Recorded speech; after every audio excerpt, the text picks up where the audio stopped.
कहा जाता है कि जिन चीजों को बड़े ही प्यार से रखा जाता है उनकी खुद की सोल डेवलप हो जाती है, लेकिन फिर उन चीजों का क्या होता है जिन्हें फेंक दिया जाता है, उनके अंदर किस तरह की आत्मा होती है। इस डायलॉग के साथ कहानी की शुरुआत होती है, जहाँ हमें एक छोटी बच्ची दिखाई देती है जिसकी एक गुड़िया टूट चुकी है, पर उसकी माँ का मानना था कि सिलने के बाद भी वो देखने में अच्छी नहीं लगेगी, तो वो उसे कूड़े में डालकर फेंकने जाती है। वो कचरा पाइप के जरिए एक ट्रक के अंदर जाता है और काफी सारे ट्रक मिलकर उस कचरे को एक जगह पर फेंकने जाते हैं, जहाँ पर हमें एक बंदा दिखता है जिसका नाम रूडो है। वो छुपता हुआ वेयर हाउस के अंदर जाता है और कचरे के अंदर कुछ काम की चीजें ढूंढने लगता है, लेकिन तभी एक गार्ड को उसके बारे में पता लग जाता है और वो पहचान जाता है कि ये वही कचरा चोर है जो कि उनकी सुंदर सिटी की इमेज को खराब करने पर तुला है। उसके अलार्म बजाने पर 2 और गार्ड्स वहाँ पर आ जाते हैं, पर रूडो उनके ऊपर कचरा फेंक देता है जिससे उसे वहाँ से निकलने का समय मिल जाता है, लेकिन फिर भी गार्ड्स उसे ढूंढकर उसके ऊपर फायर करने लगते हैं। लेकिन रूडो बड़ी ही तेजी से उनकी सभी गोलियों को डॉज कर रहा था, लेकिन उसकी जद्दोजहद के दौरान और भी ज्यादा गार्ड्स वहाँ पर आ जाते हैं। भागने के दौरान एक गोली उसे छू कर जाती है, लेकिन फिर भी वो दीवार को टाप कर बच जाता है। आगे वो गटर के रास्ते से बाहर आता है। हरामजादों, कचरा ही तो चुरा रहा था मैं, ये सब तो तुमने फेंक ही रखा है। आगे हम 2 लड़कियों को बात करता सुनते हैं जो कि उसी कचरा चोर के बारे में बात कर रहे थे और उन्हें लगता है कि ऐसा घटिया काम तो ट्राइब के लोगों में से ही किसी एक का होगा, लेकिन तभी दूसरी लड़की उसे चुप करा देती है क्योंकि उनके बगल में ही एक ट्राइब का बंदा खड़ा था, जिसके बाद वो वहाँ से जाने लगता है। देखो ये कितना गंदा है, आखिर हम उन्हें यहाँ पर आने की परमिशन ही क्यों देते हैं। इसके बाद वो एक दरवाजे के थ्रू यहाँ से चला जाता है और हम देखते हैं कि ट्राइब और यहाँ के लोगों में जमीन आसमान का फर्क है और दोनों के बीच में एक बड़ी सी दीवार खड़ी की गई है। दीवार के इस तरफ वाले लोग भी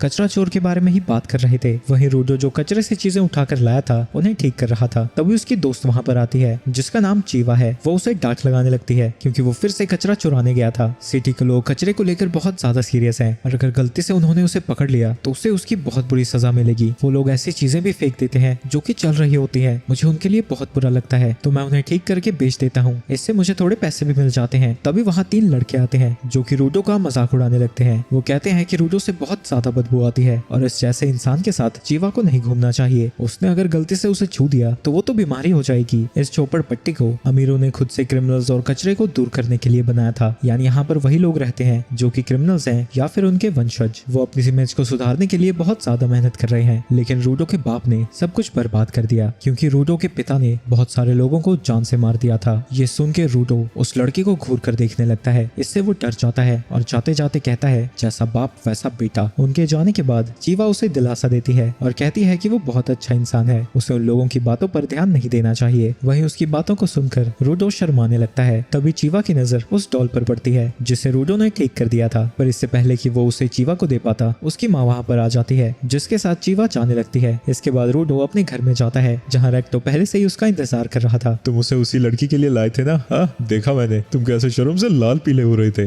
देखो अगर तुम्हें वो पसंद है तो साफ साफ बोल क्यों नहीं देते? पर उन सबसे पहले तुम रात को क्या कर रहे थे? मैंने तुम्हें पहले भी मना किया है, तुम्हें ये सब करने की कोई जरूरत नहीं है, कमाने का काम मुझ पर छोड़ दो। असल में उसके फादर के जाने के बाद रेक्टो ने ही उसे पाल पोस कर बड़ा किया, इसलिए रूडो उनकी बहुत ज्यादा इज्जत करता है, साथ ही प्यार भी। ये सब सुन के रेक्टो कहता है कि अगर वो इतना ऑनेस्ट चीवा के साथ रहता तो शायद उनकी प्यार की गाड़ी आगे बढ़ सकती। ये सुन के वो चिढ़ जाता है और उसके ऊपर चिल्लाने लगता है, लेकिन तभी रेक्टो की नजर उसकी गोली के निशान पर पड़ती है। वो उसके बैंडेज को बदल देता है और उससे कहता है कि वो चोरी करना बंद कर दे क्योंकि इसमें उसकी जान भी जा सकती है। वहीं हम उसके हाथ को देखते हैं जो कि बिल्कुल काले पड़ गए थे और रूडो कहता है कि इसकी वजह उसका डैड है। रेक्टो बताता है कि यहाँ पर छोटे क्राइम के लिए भी मौत की सजा दी जाती है और उन्हें मारने के लिए पिट में फेंक दिया जाता है। रूडो के फादर के साथ भी ऐसा ही हुआ था। रूडो कहता है कि जब से उसे याद है उसके हाथ ऐसे ही थे, इसकी वजह से सभी लोग उसे बड़े ही अजीब तरह से देखा करते थे और उसके हाथ में कभी कभी बहुत ज्यादा दर्द भी होता है। इसके बाद ही रेक्टो ने उसे ये ग्लव्स दिए थे जिसके बाद से उसका दर्द भी कम हो गया। मैं रेक्टो का एहसान जिंदगी में कभी नहीं चुका पाऊंगा। ओए छोटे, जल्दी से उसे प्रपोज कर वरना कोई और ले जाएगा। वहीं जब वो दोनों बहस कर रहे थे, एक मास्क पहना हुआ आदमी उनके घर के बाहर ही खड़ा था। अगली सुबह रेक्टो उससे कहता है कि उसे चीवा से बात करते हुए स्माइल करना चाहिए क्योंकि उसका चेहरा किसी खूसट बुढ़े जैसा है और अगर वो सच में स्माइल नहीं कर सकता तो कम से कम नकली स्माइल करे। आगे वो चीवा से मिलने के लिए जा रहा था, तभी वो पिट को देखता है जो कि एक बड़ा सा गड्ढा है जिसके अंदर वो अपने घर का कचरा और सोसाइटी का कचरा डालते हैं और आज भी वहाँ पर एक क्रिमिनल को मौत की सजा सुनाई जा रही है। वहीं पिट कितनी गहरी है कोई भी नहीं जानता, उन्हें बस अंदर देखने पर अंधेरा ही दिखाई देता है। तभी उसके पास चीवा आ जाती है जिसे देखकर वो नर्वस हो जाता है। हमारे घरों को जानबूझकर पिट के पास बनाया गया था ताकि हमें हर पल याद रहे कि अगर हमने कुछ भी गलती की तो हमें उसके अंदर फेंक दिया जाएगा। तुम्हें कचरा चुराना बंद कर देना चाहिए, अगर तुम पकड़े गए तो तुम्हारे साथ भी यही होगा। तुम्हें रेक्टो की बातें और माननी चाहिए, वो भी तुमसे प्यार करते हैं। एक सेकंड, वो भी? क्या इसका मतलब तुम? ये सुन के चीवा शर्माने लगती है और रोडो भी पूरी तरह से पैनिक कर रहा था, पर किसी तरह वो खुद को संभाल कर वो डॉल चीवा को दे देता है और चीवा कहती है कि वो इसका अच्छे से ध्यान रखेगी। ये सब देखकर खुशी के मारे रोडो वहाँ से भागने लगता है। वो ये सारी चीजें जल्दी से रेक्टो को बताना चाहता था, लेकिन रास्ते में वो कुछ ऑफिसर से टकरा जाता है। वो उठकर खड़ा होता है और अपने घर का दरवाजा खोलता है, लेकिन अंदर का नजारा देखकर वो हैरान हो जाता है। उसी नकाबपोश इंसान ने रेक्टो के पेट में तलवार घुसा दी थी। गुस्से में वो उसके ऊपर अटैक करने जाता है, लेकिन वो आसानी से उसे पीट देता है और वहाँ से जाने लगता है। तभी रेक्टो उसे आवाज लगाता है और उससे कहता है कि वो यहाँ से चला जाए। उसका असली मिशन इस सड़ी हुई दुनिया को बदलना है, लेकिन डर के मारे रूडो वहाँ से हिल भी नहीं पाता। तभी वो ऑफिसर्स वहाँ पर आ जाते हैं और रूडो को रेक्टो के मर्डर के लिए अरेस्ट कर लेते हैं। रूडो उन्हें समझाने की कोशिश करता है, लेकिन किसी को भी उसकी बात पर यकीन नहीं होता और आसपास के लोग भी बात करने लगते हैं कि बेटा भी बाप की तरह एक मर्डरर ही निकला। इसके बाद उसे पिट के पास ले जाकर रस्सियों से टांग दिया जाता है और उसे मर्डर की सजा के बदले मौत की सजा सुनाई जाती है। आसपास की सारी जनता उसे कचरे में फेंकने के लिए नारे लगाने लगते हैं। वो देखता है कि सभी लोग उसे बड़ी नफरत से देख रहे थे। तभी उसे चीवा दिखती है और वो उसे चिल्लाकर बताने लगता है कि रेक्टो को किसी और ने मारा है और वो उसका पता लगाए, लेकिन चीवा उसकी तरफ देखती भी नहीं और वो भी वही शब्द दोहराती है, कातिल का बेटा आखिर कातिल ही निकला। और वो उसके डॉल को फेंक कर वहाँ से चली जाती है। जब उसे पेट से ढकेला जा रहा था तभी उसे रेक्टो का किलर दिखता है, पर इससे पहले कि वो कुछ कह पाता वो नीचे गिरने लगता है। जब वो नीचे गिर रहा था वो कसम खाता है कि वो उन सबको नर्क में भेजेगा और जब तक वो एक एक इंसान को मार नहीं देता वो चैन से नहीं बैठेगा। और ऐसा लग रहा था जैसे नफरत उसे निकल रही हो। कुछ समय बाद उसे होश आता है और उसके चारों तरफ कचरा ही कचरा था और उसकी नजरें जहाँ तक जाती थी इस कचरे का कोई अंत ही नहीं था। तभी उसके पीछे कोई चीज हिलती है और उसके पीछे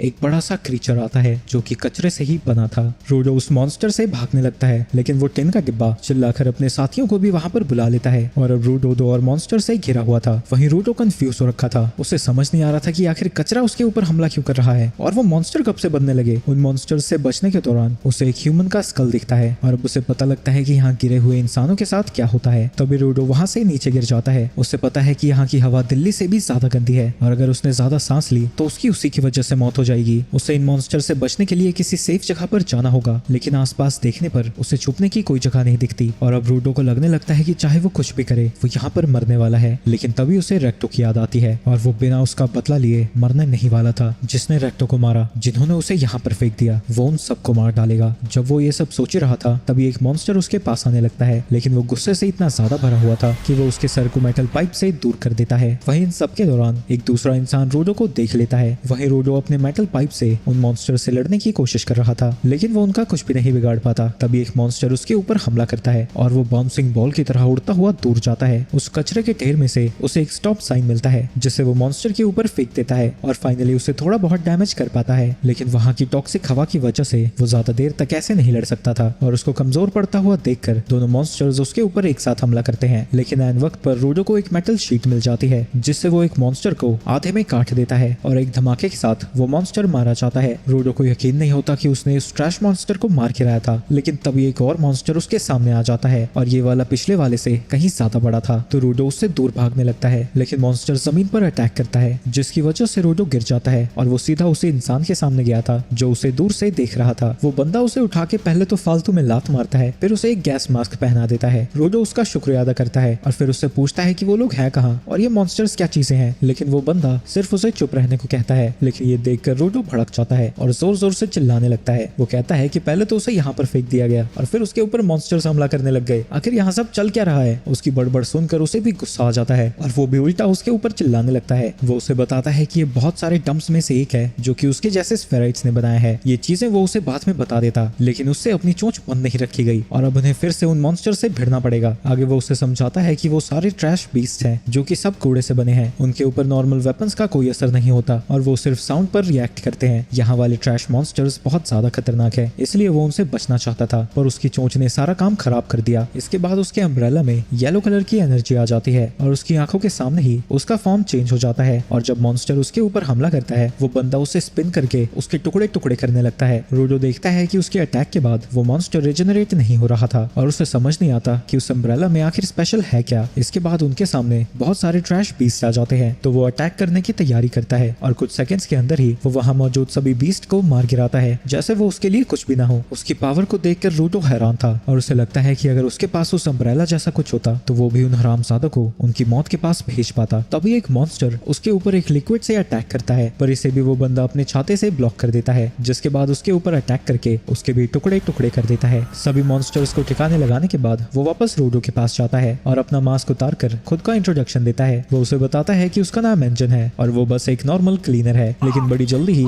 मास्क उतारने पर उसे पछतावा होने लगता है। लेकिन रूडो की हालत कुछ अच्छी नहीं थी और वो बेहोश हो जाता है। इसके बाद हम पास का सीन देखते हैं जहाँ रूडो कीचड़ में नहा कर आया हुआ था। कुछ लड़कों ने मुझे धक्का दे दिया था क्योंकि मैंने कहा था कि चीजें जिंदा होती हैं, और हमें पता चलता है कि रेक्टो ने ही कहा था कि अगर चीजों को संभाल कर रखा जाए तो उनमें आत्मा आ जाती है। रेक्टो उससे माफी मांगता है क्योंकि उसी की वजह से ये सब हुआ, लेकिन अब भी उसका मानना है कि चीजों को अगर प्यार से रखा जाए तो उनमें सोल्स आ जाती है। वहीं प्रेजेंट में जब रूडो को होश आता है, वो बंदा उसे घसीट कर लेके जा रहा था। वो एंजन से पूछता है कि उसने उसे ऐसे बांध कर क्यों रखा है। क्योंकि मेरी मम्मी ने मुझे सिखाया था अनजान लोगों पर भरोसा नहीं करते। लेकिन रूडो अभी के अभी सिटी में वापस जाना चाहता था और वो उसे आजाद करने को कहता है। तुम वहाँ पर वापस नहीं जा सकते। तुम जिससे सिटी बुला रहे हो उसे यहाँ पर स्फेयर बुलाया जाता है और उसकी पोजीशन चेंज होती रहती है। वैसे भी तुम्हें उड़ना तो आता नहीं है, तो वहाँ तुम जाओगे कैसे? लेकिन रूडो जिद करने लगता है, जब तक तुम मुझे यहाँ की सारी चीजों के बारे में नहीं बता देते और मैं यहाँ से बाहर कैसे निकल सकता हूँ, मैं चुप नहीं होऊंगा। अगर तुम जानना ही चाहते हो सरफेस किस तरह की जगह है, मैं तुम्हें दिखाता हूँ। वो उसे घसीटता हुआ एक जगह पर लेकर जाता है। चलो मेरा काम खत्म हुआ, बाद में मिलते हैं। इतना कह के वो वहाँ से चला जाता है। उसके जाने के बाद वहाँ पर 5 बंदे आते हैं जो कि उसके कपड़े को देखकर हैरान थे और उन्हें लगता है कि वो एक स्फेराइट है। और जैसे ही रूडो इस बात को कंफर्म करता है, हैरानी में वो सब लोग अपना मास्क उतार देते हैं क्योंकि उन्होंने कभी भी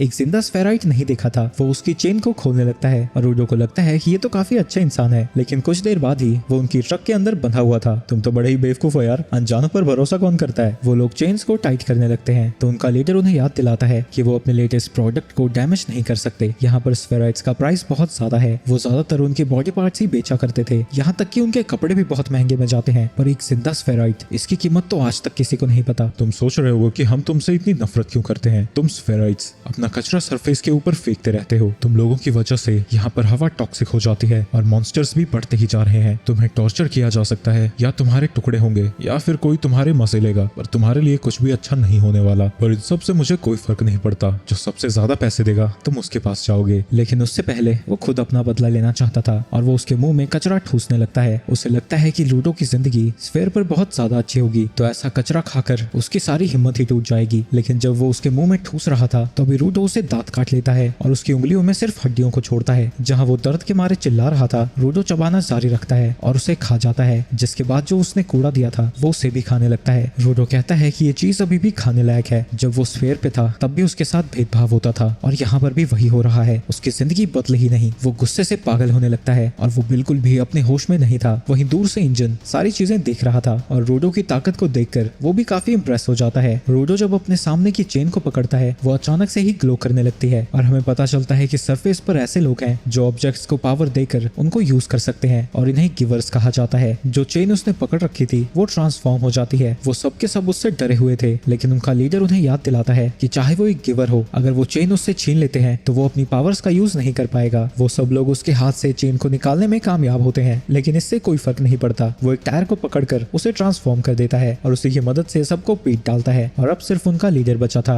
वो उसे मारने के लिए जाने लगता है। लीडर के पास बचने का कोई तरीका नहीं था, तो वो उल्टा उसकी बेइज्जती करने लगता है, जिससे ऑब्वियसली रूडो को और भी ज्यादा गुस्सा आता है और वो उसे मारने ही वाला था। लेकिन तभी एंजन आकर उसे रोक देता है, जिसके बाद रूडो को होश आता है। उसे कुछ नहीं पता कि ये सब हुआ क्या और उसने ये सब कैसे किया, पर ये सब कुछ शायद उसके ग्लव की वजह से हो रहा था। चलो अब ये तो पता लग गया कि तुम एक गिवर हो। माफ करना मुझे यहाँ पर तुम्हें छोड़ना पड़ा, पर तुम्हारी ताकत के बारे में जानना जरूरी था। मैं तुम्हें सब कुछ बताऊंगा, लेकिन उसके लिए तुम्हें क्लीनर्स को ज्वाइन करना होगा। लेकिन जैसी चीजों से वो गुजरा है, वो सीधा उसे मना कर देता है। आगे एंजन एक और क्लीनर से बात कर रहा था जिसका नाम जैंका है, जिसे एंजन बताता है कि कचरे के ढेर में उसे एक लड़का मिला है जिसमें ऐसी पावर्स हैं जो उसने आज तक किसी और में नहीं देखी हैं और इसलिए उसने क्लीनर्स में उसे रिक्रूट कर लिया है। वहीं एंजन अभी रूडो को एक डॉक्टर के पास लेकर आया है, जहाँ रूडो अभी भी उसके ऊपर गुस्सा था क्योंकि उसने कभी उन्हें ज्वाइन करने के लिए हाँ किया ही नहीं था। लेकिन ये देखकर वो डॉक्टर उस पर भड़कने लगता है और उससे कहता है कि वो कचरे के ढेर में कर क्या रहा था। अगर इस भले इंसान ने उसकी मदद ना की होती तो वो वहाँ पर मर चुका होता। ये सब देखकर रूडो बेचारा डर जाता है और सोचता है कि इस बुढ़े डॉक्टर से आगे जाने के बाद वो इंजन से बात करेगा। तुम बुढ़ा कैसे कह रहे हो, मैं बुढ़िया हूँ। इसके बाद वो बाहर आते हैं। मेरा इलाज करवाने के लिए शुक्रिया, लेकिन मैं बस ऊपर जाना चाहता हूँ। किडनैपिंग से तुम ये तो समझ गए होगे कि यहाँ के लोग स्फेराइट्स को क्या समझते हैं। तुम चाहो तो आसपास के लोगों से ऊपर जाने का रास्ता पूछ सकते हो, लेकिन जैसे ही उन्हें पता लगेगा कि तुम एक स्फेराइट फाइट हो, तुम्हारा हाल क्या होगा तुम समझ सकते हो, और यहाँ पर जानकारी की कीमत होती है, तो बेहतर यही होगा कि तुम चुपचाप मुझे फॉलो करो। इसके बाद एंजन उसे बर्गर खिलाता है और रूडो ये देखकर हैरान था कि यहाँ पर पूरा का पूरा एक शहर है, क्योंकि अब तक वो लोग तो बस इसे कचरे का ढेर समझते थे। यहाँ पर सिर्फ कचरा नहीं, एनिमा नाम की एनर्जी भी इकट्ठा होती है जो कि कई चीजों में ट्रांसफॉर्म हो सकती है, जैसे कि वो मॉन्स्टर्स जो ह्यूमंस को देखते ही उनके ऊपर हमला कर देते हैं। उनका कोर एनिमा से बना होता है, तो रेगुलर वेपन्स उनके ऊपर कोई असर नहीं करते। उन्हें हराने के लिए भी एनिमा से बना हुआ वेपन चाहिए। तुम्हारा ग्लव भी इसी तरह का वेपन है। जब कोई इंसान अपने किसी आइटम की बहुत ज्यादा केयर करता है, उसके अंदर एनिमा आ जाती है। इन आइटम्स को वाइटल इंस्ट्रूमेंट कहा जाता है, लेकिन बहुत कम लोग अपनी पावर्स का यूज कर पाते हैं, और इन लोगों को गिवर्स कहा जाता है। मतलब रेक्टो सच कहा करते थे, अगर किसी चीज का लंबे समय तक ध्यान रखते हैं तो उसमें सूल आ जाती है। क्लीनर्स एक ऑर्गेनाइजेशन है जो कि एनिमा से बने हुए मॉन्स्टर्स को हराती है, और उन्हें तुम्हारे जैसे गिवर्स की जरूरत है। अगर मैं तुम्हारी ऑर्गेनाइजेशन को ज्वाइन करता हूँ तो क्या तुम मुझे बताओगे ऊपर कैसे जाते हैं? हाँ, तुम्हें ऊपर जाना था ना, मुझे उसके बारे में रद्दी भर भी नहीं पता। ये सुन के रूडो उसके ऊपर भड़कने लगता है, पर एंजन उसे समझाता है कि उसका बॉस बहुत सारी चीजों के बारे में जानता है, तो शायद वो ऊपर जाने के बारे में भी जानता होगा। इसके बाद एंजन उससे ग्लव्स के बारे में पूछता है। ये मेरे फादर ने दिए थे, ये उनकी मेरे पास आखिरी निशानी है। तभी तुम इसका इतना ख्याल रखते हो। ये ग्लव्स कमाल के हैं, तो इनका ध्यान रखना। ये सुन के रूडो को रेक्टो की याद आने लगती है और वो इमोशनल हो जाता है। इसके बाद एंजन वहाँ से जाने लगता है और रूडो को कुछ पैसे दे देता है। ये पैसे तुम्हारे कपड़े बेचने के बाद मुझे मिले थे, इसमें से तुम्हारा खाना पीना और इलाज भी कराया था मैंने। ये सुन के रूडो उसके ऊपर गुस्सा हो जाता है, क्योंकि अब तक वो उसे महान समझ रहा था और उल्टा उसने बिना उसकी परमिशन के उसके कपड़े भी बेच दिए। काहे की परमिशन रे?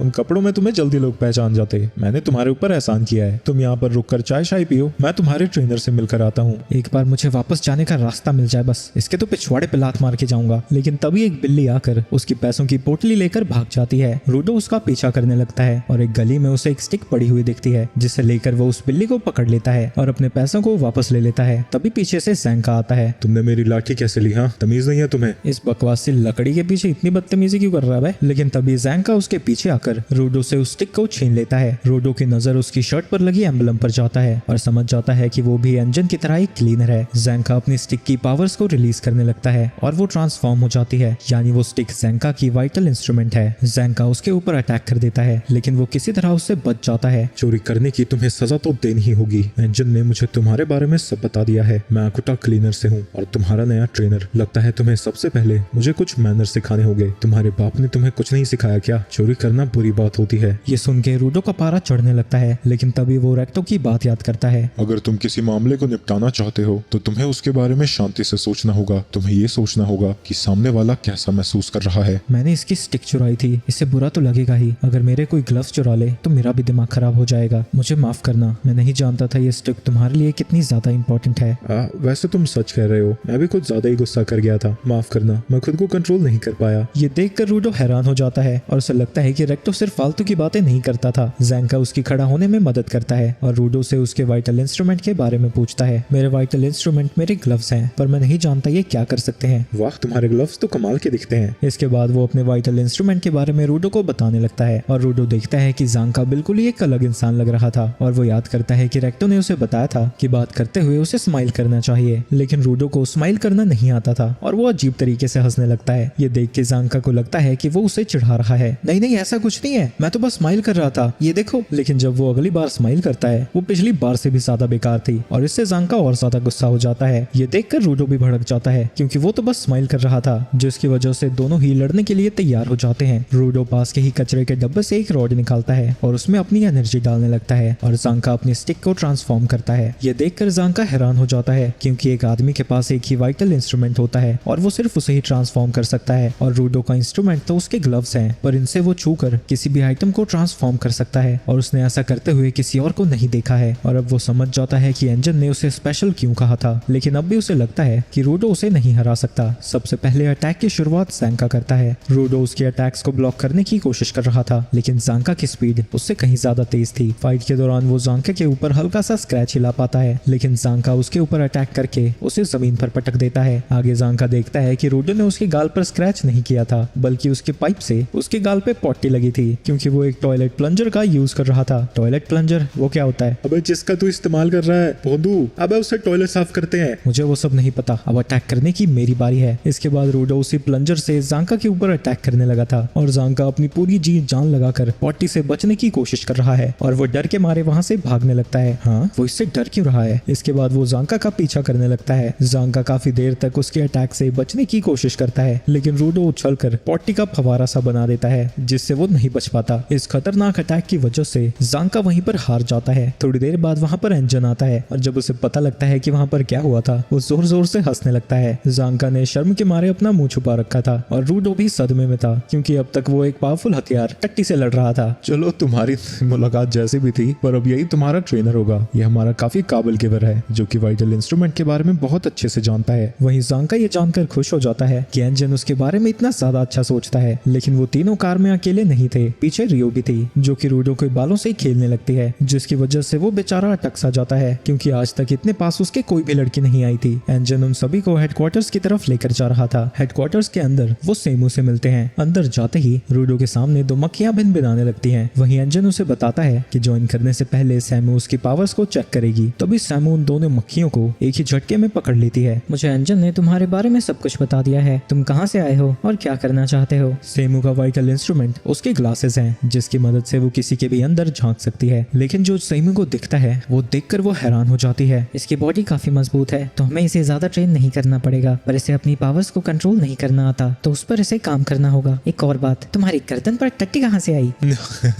अच्छा, इसलिए तुम्हारे पास मक्खियां भिन आ रही थी। इसके बाद एंजन उसे वहाँ से ले जाता है। टोटल हमारे पास 100 क्लीनर्स हैं, जिन्हें 3 हिस्सों में डिवाइड कर दिया गया है, और वो ज्यादातर किसी न किसी मिशन पर बिजी होते हैं, तो तुम अभी के लिए सिर्फ 1-2 से ही मिल पाओगे। लेकिन दरवाजा खोलते ही वहाँ पर बहुत ज्यादा क्लीनर्स थे और वो चुपचाप वापस से दरवाजा बंद कर देता है, जिसके बाद वो उसे बॉस से मिलवाने लेकर जाता है। टिंगू, मुझे तेरी आदत का पता है। यहाँ पर भी ऊपर जाने के लिए रास्ता मत पूछने लगना, याद है ना? इन्फॉर्मेशन फ्री में नहीं मिलती, और उनसे उनके वाइटल इंस्ट्रूमेंट के बारे में मत पूछना। ये हम क्लीनर्स में से भी कोई नहीं जानता है। लेकिन दरवाजा खोलने पर वो लोग देखते हैं कि बॉस वहाँ पर था ही नहीं, और सैमू बताती है कि वो मिशन पर गया हुआ है। ये देखकर रूडो गुस्सा हो जाता है, क्योंकि उसने क्लीनर्स को ज्वाइन ही इसलिए किया था ताकि वो बॉस से बात कर सके। तभी वहाँ पर रियो आ जाती है और कहती है कि जब तक बॉस नहीं आ जाता, रूडो ऑफिशियली क्लीनर्स को ज्वाइन नहीं कर पाएगा, लेकिन वो उसके साथ मिशंस पर जा सकता है और वो एक दूसरे को बेहतर तरीके से भी जान सकते हैं। इसके बाद सैमू उन्हें मिशन की डिटेल बताने लगती है। पॉल्यूटेड जोन के पास में ही एक गांव है, जहां के बैरिकेड पर काफी सारे मॉन्स्टर्स अटैक कर रहे हैं। ये पॉल्यूटेड जोन क्या होता है? ग्राउंड को 3 हिस्सों में डिवाइड किया गया है। सेफ जोन के अंदर इंसान रहते हैं और पॉल्यूटेड जोन में कचरा मॉन्स्टर्स, और जहां पर तुम गिरे थे वो नो मैंस लैंड है, क्योंकि वो सबसे ज्यादा खतरनाक होती है। और अब तक हमें 6 नो मैंस लैंड के बारे में पता है। वहाँ के मॉन्स्टर्स इतने ज्यादा खतरनाक होते हैं कि गिवर्स भी कभी कभी उनका सामना नहीं कर पाते। उससे मुझे याद आया, तुम वहाँ क्या कर रहे थे? मैं कुछ भी नहीं, अपनी एक्स को ढूंढ रहा था, मुझे लगा वहीं पर होगी। इसके बाद वो रूडो को एक गैस मास्क देती है और बताती है कि पॉल्यूटेड जोन में उसे हमेशा मास्क पहनकर रहना होगा, वरना जल्द ही बीमार पड़ जाएगा, और नो मैंस लैंड में तो 15 मिनट के अंदर वो मारा जा सकता है। इसके बाद रूडो उन सब के साथ मिशन पर चला जाता है और उसके चारों तरफ कचरा ही कचरा था, लेकिन वो उसे कचरा नहीं बल्कि खसाने जैसा दिख रहा था। वो इन्हें जैसे चाहे इस्तेमाल कर सकता था और यहाँ उसे कोई कुछ नहीं बोलेगा। आगे रूडो के पूछने पर रियो बताती है कि बाकी के लोग सपोर्टर्स हैं, क्योंकि इनके पास उनकी तरह पावर्स नहीं है। तभी एक सपोर्टर रूडो से हाथ मिलाने आता है, लेकिन इस बहाने वो उसके हाथ को ही दबा देता है। रियो बताती है कि इसका नाम ग्रेस है और इसकी ग्रिप इतनी ज्यादा मजबूत है कि वो मॉन्स्टर्स को अपने हाथों से कुचल सकता है। तभी बैरिकेड्स की तरफ बकरी जैसी दिखने वाली मॉन्स्टर्स आने लगती हैं, पर रियो उसे समझाती है कि इनसे डरने की कोई जरूरत नहीं है, क्योंकि ये बहुत स्लो और कमजोर होती हैं और वो बैरिकेड का कुछ नहीं बिगाड़ पाएंगी। लेकिन तभी उनसे भी ज्यादा बड़े मॉन्स्टर्स आ जाते हैं और वो बैरिकेड को तोड़ने लगते हैं। ये सब देखकर रूडो बहुत ज्यादा डर जाता है, लेकिन रियो शांत खड़ी थी और बात करने लगती है कि वापस जाने के बाद वो उसके लिए वेलकम पार्टी शार्टी कर सकते हैं, और उसे समझाती है कि अगर वो ग्राउंड पर जिंदा रहना चाहता है तो उसे अपने दिमाग को ठंडा रखना होगा। रूडो याद करता है कि जब वो इंजन से मिला था उसका बिहेवियर भी बिल्कुल ऐसा ही था।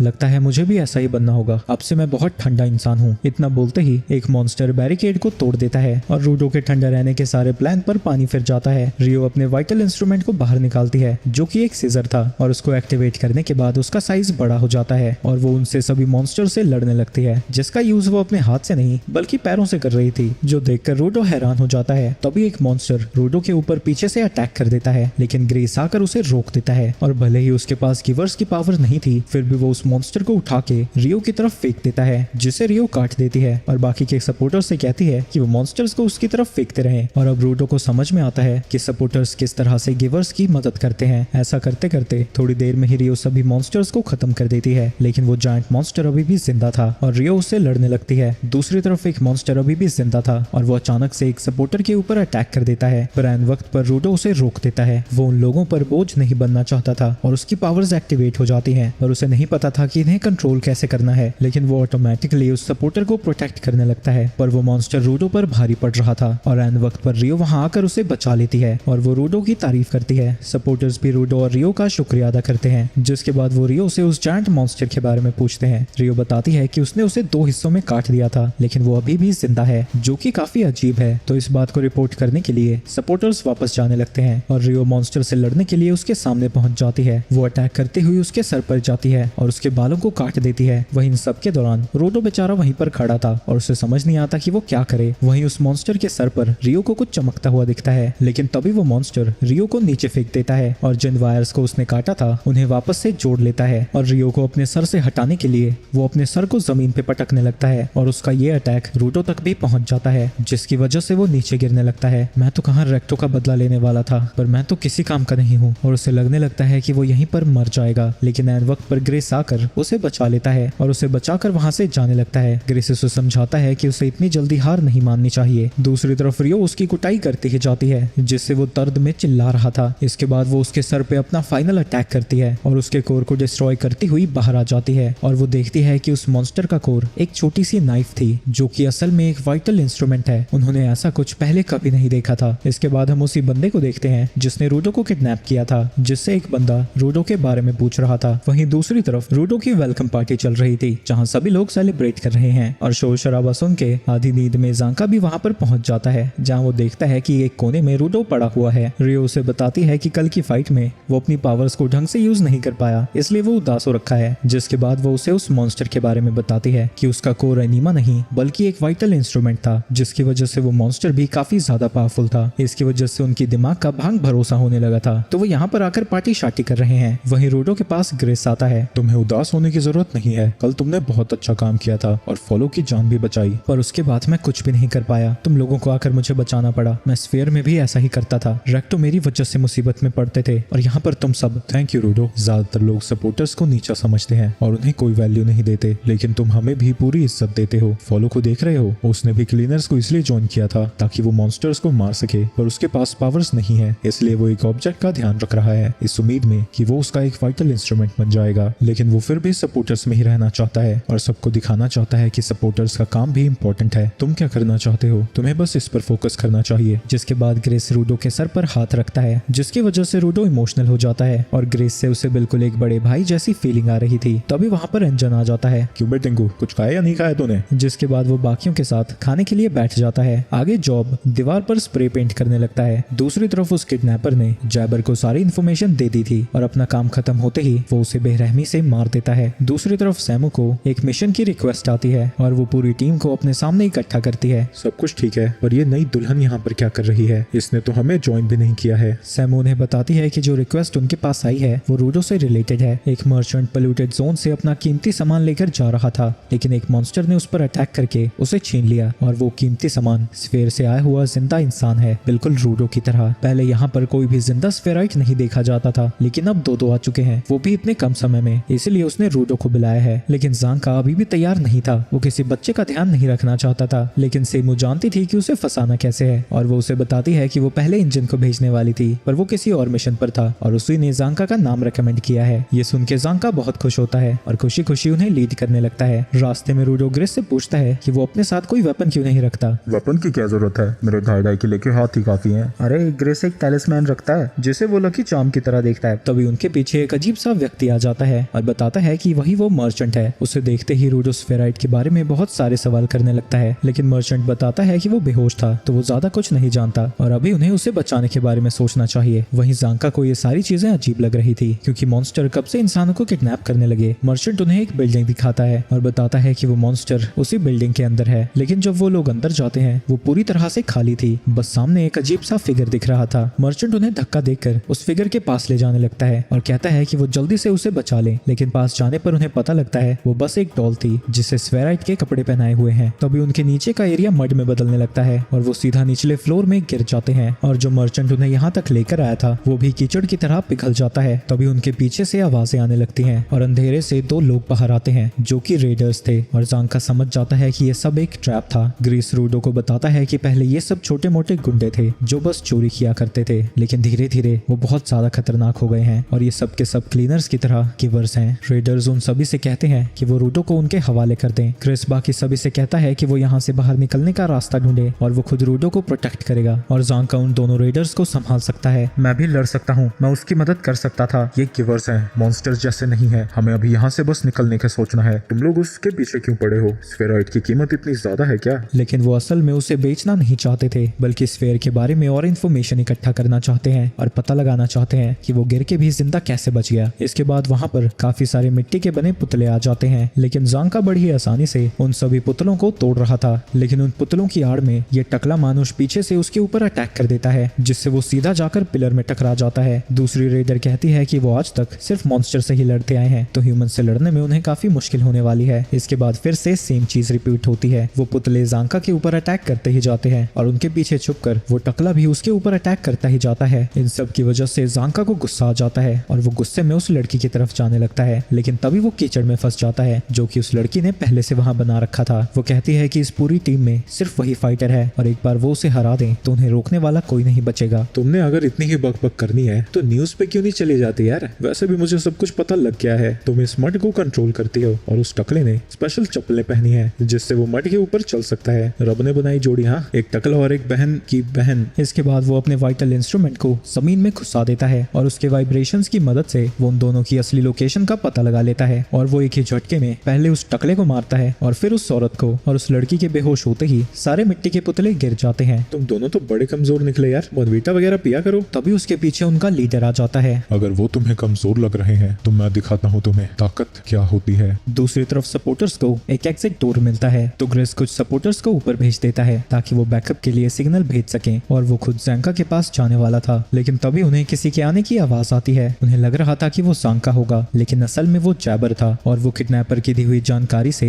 रूडो को मैच करने लगता है। तो तुम ही हो वो स्फेराइट? जिसके बाद वो जाकर दीवार में चिपक जाता है और अपने पंजों को वहां घुसाकर एग्जिट के रास्ते को बंद कर देता है। क्रिस उससे पूछता है कि उसने ज़ांका के साथ क्या किया, लेकिन जैबर उसकी बातों पर कोई ध्यान नहीं देता और सीधा रूडो के पास जाता है और उसके मास्क को निकाल कर फेंक देता है। ये जगह तो पोल्यूटेड भी नहीं है, तो क्यों मास्क पहन रखा है तुमने? इसके बाद रूडो भी उससे पूछता है कि ज़ांका कहाँ पर है। मैं ताकतवर लोगों को नहीं मारता, मैंने सिर्फ उसे जहर दिया है जिससे अभी के लिए तो वो जिंदा है। इसके बाद वो अपने इंस्ट्रूमेंट को एक्टिवेट करता है जिससे उसकी सारी अंगूठियां बड़े बड़े पंजों में बदल जाती हैं। तभी ग्रेस और फॉलो उसके ऊपर अटैक कर देते हैं, लेकिन जैबर की स्पीड उनसे कहीं ज्यादा थी और वो उनके अटैक को डॉज करके दोनों के मुंह पे लात मार देता है। उस लड़के की अभी भी उम्मीद है, वो शायद गिवर बन सकता है, लेकिन तुम कभी भी गिवर नहीं बन सकते। पर ग्रेस कहता है कि उससे इससे कोई फर्क नहीं पड़ता, वो फिर भी अपने साथियों को बचाने के लिए लड़ता रहेगा। रूडो उसे रोकने की कोशिश करता है, लेकिन तब तक जैबर ने अपने नाखून उसकी छाती में घुसा दिए थे। रूडो जब ये सब देखता है उसे रेक्टो की मौत की याद आने लगती है। इसके बाद हम पास्ट का सीन देखते हैं जब रूडो अपने सर को दीवार में पटक रहा था। ये देखकर रेक्टो हैरान हो जाता है और उससे पूछता है कि वो ये क्या कर रहा है, क्योंकि अब तो उसके हाथों का दर्द भी ठीक हो गया है। रूडो कहता है कि वो गुस्से में है, पर पता नहीं क्यों। तुम्हें लगता है कि तुम्हारे पेरेंट्स ने तुम्हें फेंक दिया है और तुम्हारा इस दुनिया में कोई काम नहीं है। तुम्हें लगता है कि तुम भी कचरा हो। चलो फिर बाहर चलते हैं, शायद बाहर तुम्हें कुछ इंटरेस्टिंग मिल जाए। जिसके बाद वो रूडो के साथ बहुत सारी नई चीजें ट्राई करता है, लेकिन रूडो का किसी में इंटरेस्ट बनता ही नहीं। तभी रूडो एक अपर क्लास स्फेराइट को देखता है जो कि कचरे को फेंक रहा था। उसके जाने के बाद वो उस कचरे को बाहर निकालता है और उसे देखकर रोने लगता है, क्योंकि वो चीज बस हल्की सी टूटी हुई थी, फिर भी उन लोगों ने इसे फेंक दिया है। वो उसे ठीक करना चाहता था। तुम उन चीजों की कीमत देख सकते हो जो दूसरे लोग फेंक देते हैं। वहीं प्रेजेंट में रूडो अपनी पावर्स को एक्टिवेट कर रहा था और ये देखकर ग्रेस समझ जाता है कि रूडो उस दिन अपनी पावर्स को एक्टिवेट क्यों नहीं कर पाया था, क्योंकि वो हर चीज को वाइटल इंस्ट्रूमेंट नहीं बना सकता, बल्कि उस आइटम की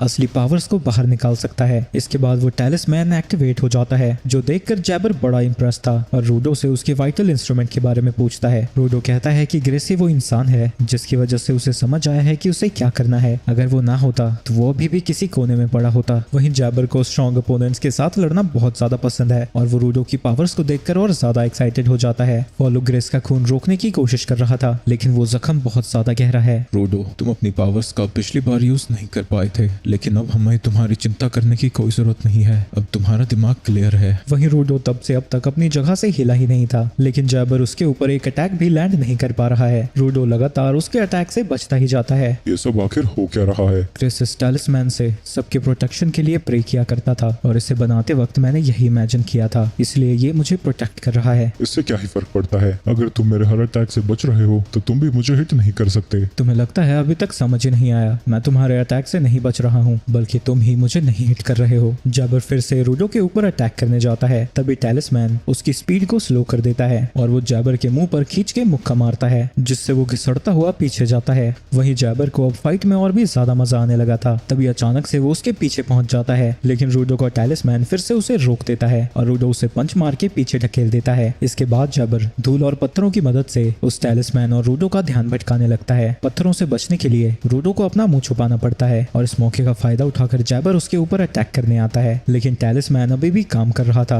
और वो जैबर को वहीं पर रोक देता है और फिर से रूडो उसे पंच मार के जमीन में घुसा देता है। पर इसके बाद भी जैबर हार नहीं मानता और अपनी स्पीड को और भी ज्यादा बढ़ाकर रूडो के ऊपर अटैक करने की कोशिश करने लगता है, लेकिन टैलिस्मैन के लिए इतना भी काफी नहीं था और रूडो उसकी कुटाई करता ही जाता है। रूडो को समझ नहीं आता कि वो अब तक हार क्यों नहीं मान रहा। बड़े दिनों बाद तो मैं इतने अच्छे से पिट रहा हूँ, मैं भला क्यों हार मानूंगा। और मैंने एक चीज नोटिस की है, जब मैं तुम पर अटैक करता हूँ तो टैलिस्मैन मुझे रोक देता है, लेकिन वो पत्थरों को कुछ नहीं कर रहा था। यानी तुम्हारा टैलिस्मैन सिर्फ किलिंग इंटेंट को डिटेक्ट करता है। मेरे वाइटल इंस्ट्रूमेंट का नाम मंकीरा है और राइट हैंड वाले में न्यूरोटॉक्सिन्स है। और वो अपने पंजों को अपने अंदर ही घुसा लेता है। क्या जब मैं पागलों की तरह तुम पर हमला करूंगा, क्या तब भी तुम्हारा टैलिस्मैन मुझे डिटेक्ट करेगा? क्या ये तब भी तुम्हें बचाएगा? टॉक्सिन्स की वजह से जैबर बेहोश हो जाता है। कुछ देर में ही उसे होश आता है और अपने पीछे की दीवार को काट देता है, जिसके बाद जैबर पागलों की तरह रूडो के ऊपर अटैक करने लगता है। ये देखकर उसे लगता है कि उसे यहाँ से दूर चला जाना चाहिए, नहीं तो फॉलो और ग्रेस पर भी खतरा हो सकता है। लेकिन जब रूडो वहाँ से जाने की कोशिश करता है, जैबर उसके सामने से आकर उस पर अटैक कर देता है और इस बार टैलिस्मैन उसे नहीं रोकता, पर किसी तरह रूडो उसके अटैक को ब्लॉक कर देता है और उसे पकड़ के दूर फेंक देता है। लेकिन थोड़ी देर में ही वो पागलों की तरह चिल्लाता हुआ उठता है। इसने इतनी जल्दी टैलिस्मैन से लड़ने का तरीका भी निकाल लिया और ये दर्द में खुद को इंजॉय क्यों करता है इतना? शायद ऐसे लोगों को ही मैसोकिस्ट कहा जाता है। रूडो याद करता है कि बचपन में कई बच्चे उसे मैसोकिस्ट बुलाया करते थे और रेक्टो ने उसे बताया था कि मैसोकिस्ट उन्हें कहा जाता है जो दर्द को एंजॉय करते हैं। आगे जैबर फिर से रूडो के ऊपर अटैक कर रहा था और अब टैलिस्मैन उसे नहीं रोक रहा था, तो उसे खुद ही उसके अटैक से बचना पड़ता है। लेकिन जैबर आसपास के पिलर्स को तोड़ता हुआ और भी तेजी से उसके ऊपर अटैक करने जाता है, तो रूडो को खुद को बचाने के लिए टैलिस्मैन की मदद लेनी पड़ती है। लेकिन जैबर अटैक करना नहीं बंद करता और अब उसकी स्पीड पहले से कहीं ज्यादा खतरनाक थी। उसका पंजा रूडो तक पहुंच गया था, लेकिन तभी वहां पर जांका का स्टाफ आता है जो कि जैबर को नीचे पटक देता है। रूडो तुम साइड हो जाओ, मुझे अभी इससे हिसाब किताब निपटाना है। तुम्हारी हालत मुझे कुछ ठीक सी लग नहीं रही। मैं अभी बहुत कुछ कर सकता हूँ, तुम मेरी चिंता मत करो। और लगता है तुम अपनी पावर्स को यूज करना सीख गए हो। मैं तुम्हारी फाइट को कब से देख रहा था। तुम्हारा टैलिस्मैन तभी काम करता है जब किसी की तुम्हें नुकसान पहुंचाने की इच्छा हो, लेकिन जैबर के दिमाग में अभी कोई ख्याल चल ही नहीं रहे, तो तुम्हारा टैलिस्मैन किसी काम का नहीं है और मैं भी ज्यादा भागदौड़ नहीं कर पाऊंगा। पर मेरे पास एक प्लान है, मैं तुम्हारे ऊपर अटैक करूंगा, तब शायद तुम्हारा टैलिस्मैन मुझे जैबर के पास पहुंचा देगा और फिर मैं उसके ऊपर अटैक कर सकता हूँ। हाँ, पर अगर ये काम नहीं किया तो तुम्हारी खोपड़ी खुल जाएगी। तभी जैबर फिर से उन दोनों के ऊपर अटैक करता है। तुम्हें उसके पंजों से बचकर रहना होगा, अगर वो तुम्हें टच भी करते हैं तो तुम मूव नहीं कर पाओगे। तभी जैंका रूडो के ऊपर अटैक करने जाता है, लेकिन रूडो का टैलिस्मैन उसे जैबर के पास टेलीपोर्ट करता है और उसका अटैक सीधा जैबर को जाके लगता है। एक सेकंड, तुम सच में मुझे मारना चाहते थे? अरे ये काम ही तब करता ना अगर मैं तुम्हें मारना चाहता, समझा कर यार। जैबर फिर से रूडो के ऊपर अटैक करने जाता है, लेकिन वो फिर से सेम टेक्निक का यूज करते हैं और जैबर पर अटैक कर देते हैं। वो लगातार इसे रिपीट करते जाते हैं और जैबर उनके हाथों पिटता ही जाता है। उसकी पिटाई इतनी ज्यादा हो जाती है कि वो वापस से होश में आ जाता है और वो जैंका को वहां पर देखकर हैरान हो जाता है, लेकिन तभी वो उस पर अटैक करके दूसरी दीवार में घुसा देता है। वहीं जैंका भी अब बुरी तरह से थक चुका था और जब रूडो की पावर्स की एक्टिवेट होती है, वो टैलिस्मैन खत्म हो जाता है और अब रूडो को समझ नहीं आता कि वो ग्रेस को क्या बताएगा। क्या सच में पावर्स यूज करने के बाद उसके इंस्ट्रूमेंट खत्म हो जाते हैं या इसकी कोई और वजह है? तभी रूडो जमीन पर गिर जाता है और जैंका उसकी बॉडी पर जैबर का एक कट देखता है। वहीं जैबर खुद को एक ऐसे टॉक्सिन से इंजेक्ट करता है जिससे वो कोई भी दर्द महसूस नहीं कर पाता और वापस से खड़ा हो जाता है। लगता है बेहोशी में मैंने मस्त लड़ाई लड़ी। जैंका को समझ नहीं आता कि इतना पिटने के बाद भी वो वापस से खड़ा कैसे हो गया। मेरे लेफ्ट वाले पंजे मेरे दर्द को खत्म कर सकते हैं और राइट वाले पंजों में जहर है, पर मेरा शरीर इनसे इम्यून हो चुका है, तो इनका असर मेरे ऊपर सिर्फ 10 मिनट तक होता है, पर तुम्हारे ऊपर इसका असर 30 मिनट तक रहेगा। और वो फिर से उसे नाखून मार देता है।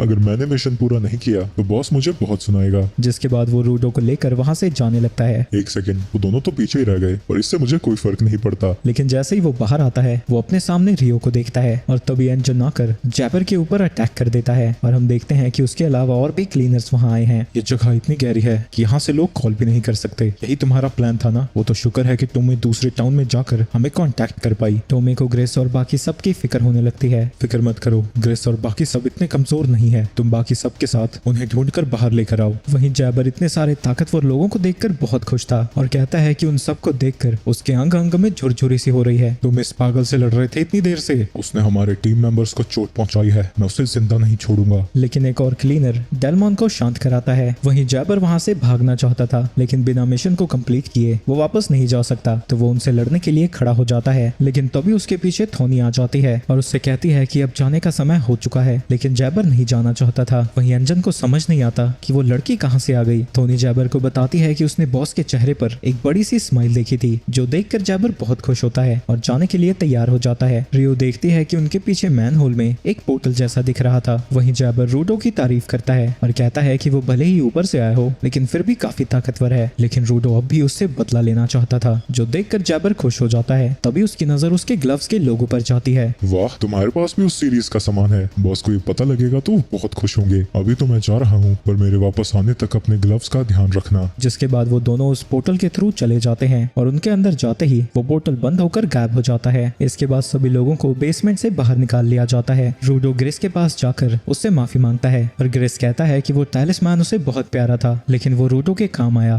यही उसके लिए काफी है। आगे वो सभी हेडक्वार्टर्स में वापस पहुंचते हैं, जहां रूडो दुखी बैठा हुआ था। क्या हुआ छोटे, तू इतना दुखी क्यों है? ग्रेस के साथ जो हुआ उसका जिम्मेदार मैं हूँ। डैड की जान भी मेरी वजह से ही गई थी, अभी तक कुछ नहीं बदला है। ग्रेस ने अपनी जान खतरे में इसलिए डाली थी ताकि वो अपने साथियों को प्रोटेक्ट कर सके, और तुम्हें भी वो अपना साथी मानता है। ऊपर से आया हुआ कोई स्फेराइट नहीं। अंदर चलो, ग्रेस को देख कर आते हैं। वहीं रूडो जब अंदर जाता है वो हैरान हो जाता है, क्योंकि उसे लग रहा था कि ग्रेस मर चुका है। ओ ले, तू इसीलिए दुखी हो रखा था, मुझे नहीं पता था तू इतना इमोशनल है। इन सब की वजह से रूडो को गुस्सा आने लगता है। मुझे इतनी जल्दी स्वर्ग पहुंचाने की जरूरत नहीं है, मैं काफी मजबूत हूँ और मुझे आयशा ने बचाया है, जिसके पास हीलिंग पावर्स हैं। ग्रेस फॉलो और एशिया का शुक्रिया अदा करता है, क्योंकि फॉलो हमेशा उसके पास था। और वो रूडो की भी तारीफ करता है, क्योंकि जैबर बहुत ताकतवर था, लेकिन फिर भी उसने उसका सामना किया। और तुम टैलिस्मैन के बारे में ज्यादा ना सोचो, वो तुम्हारे काम आया, यही मेरे लिए काफी है। हमें फिर से रेडर्स का सामना करना पड़ सकता है, तो हमें उसके लिए तैयार रहना होगा। और साथ ही हमें एक नई इन्फॉर्मेशन मिली है। तभी वहाँ पर एक और क्लीनर आता है। उस रेडर ने बॉर्डर के बारे में बात की थी, यानी वो स्फीयर के बारे में रिसर्च कर रहे हैं। रूडो इंजन से पूछता है कि आखिर ये बंदा है कौन। यही तो है क्लीनर्स का बॉस। जो सुन के रूडो हैरान हो जाता है और बॉस अपना नाम आर्का कॉर्वस बताता है। तुम यहाँ पर सिर्फ ऊपर जाने की इन्फॉर्मेशन के लिए ज्वाइन करने आए थे, पर इन सब से मिलने के बाद तुम बदल गए हो और उन्हें बचाने के लिए तुमने अपनी जान भी खतरे में डाली, और तुम्हारी पावर्स भी हमारे काम आ सकती है। तो तुम हमें ज्वाइन कर सकते हो, मेरे साथ ऑफिस चलो, तुम्हारे लिए एक इम्पोर्टेंट इन्फॉर्मेशन है। इसके बाद वो तीनों ऑफिस में पहुंच जाते हैं। स्फीयर और ग्राउंड के बीच में जो लाइन है उसी को हम बॉर्डर कहते हैं, लेकिन माना जाता है कि जिसने भी बॉर्डर को पार करने की कोशिश की वो मारा गया। लेकिन एक औरत की एक कहानी है जो कि बॉर्डर के पास ही रहा करती थी।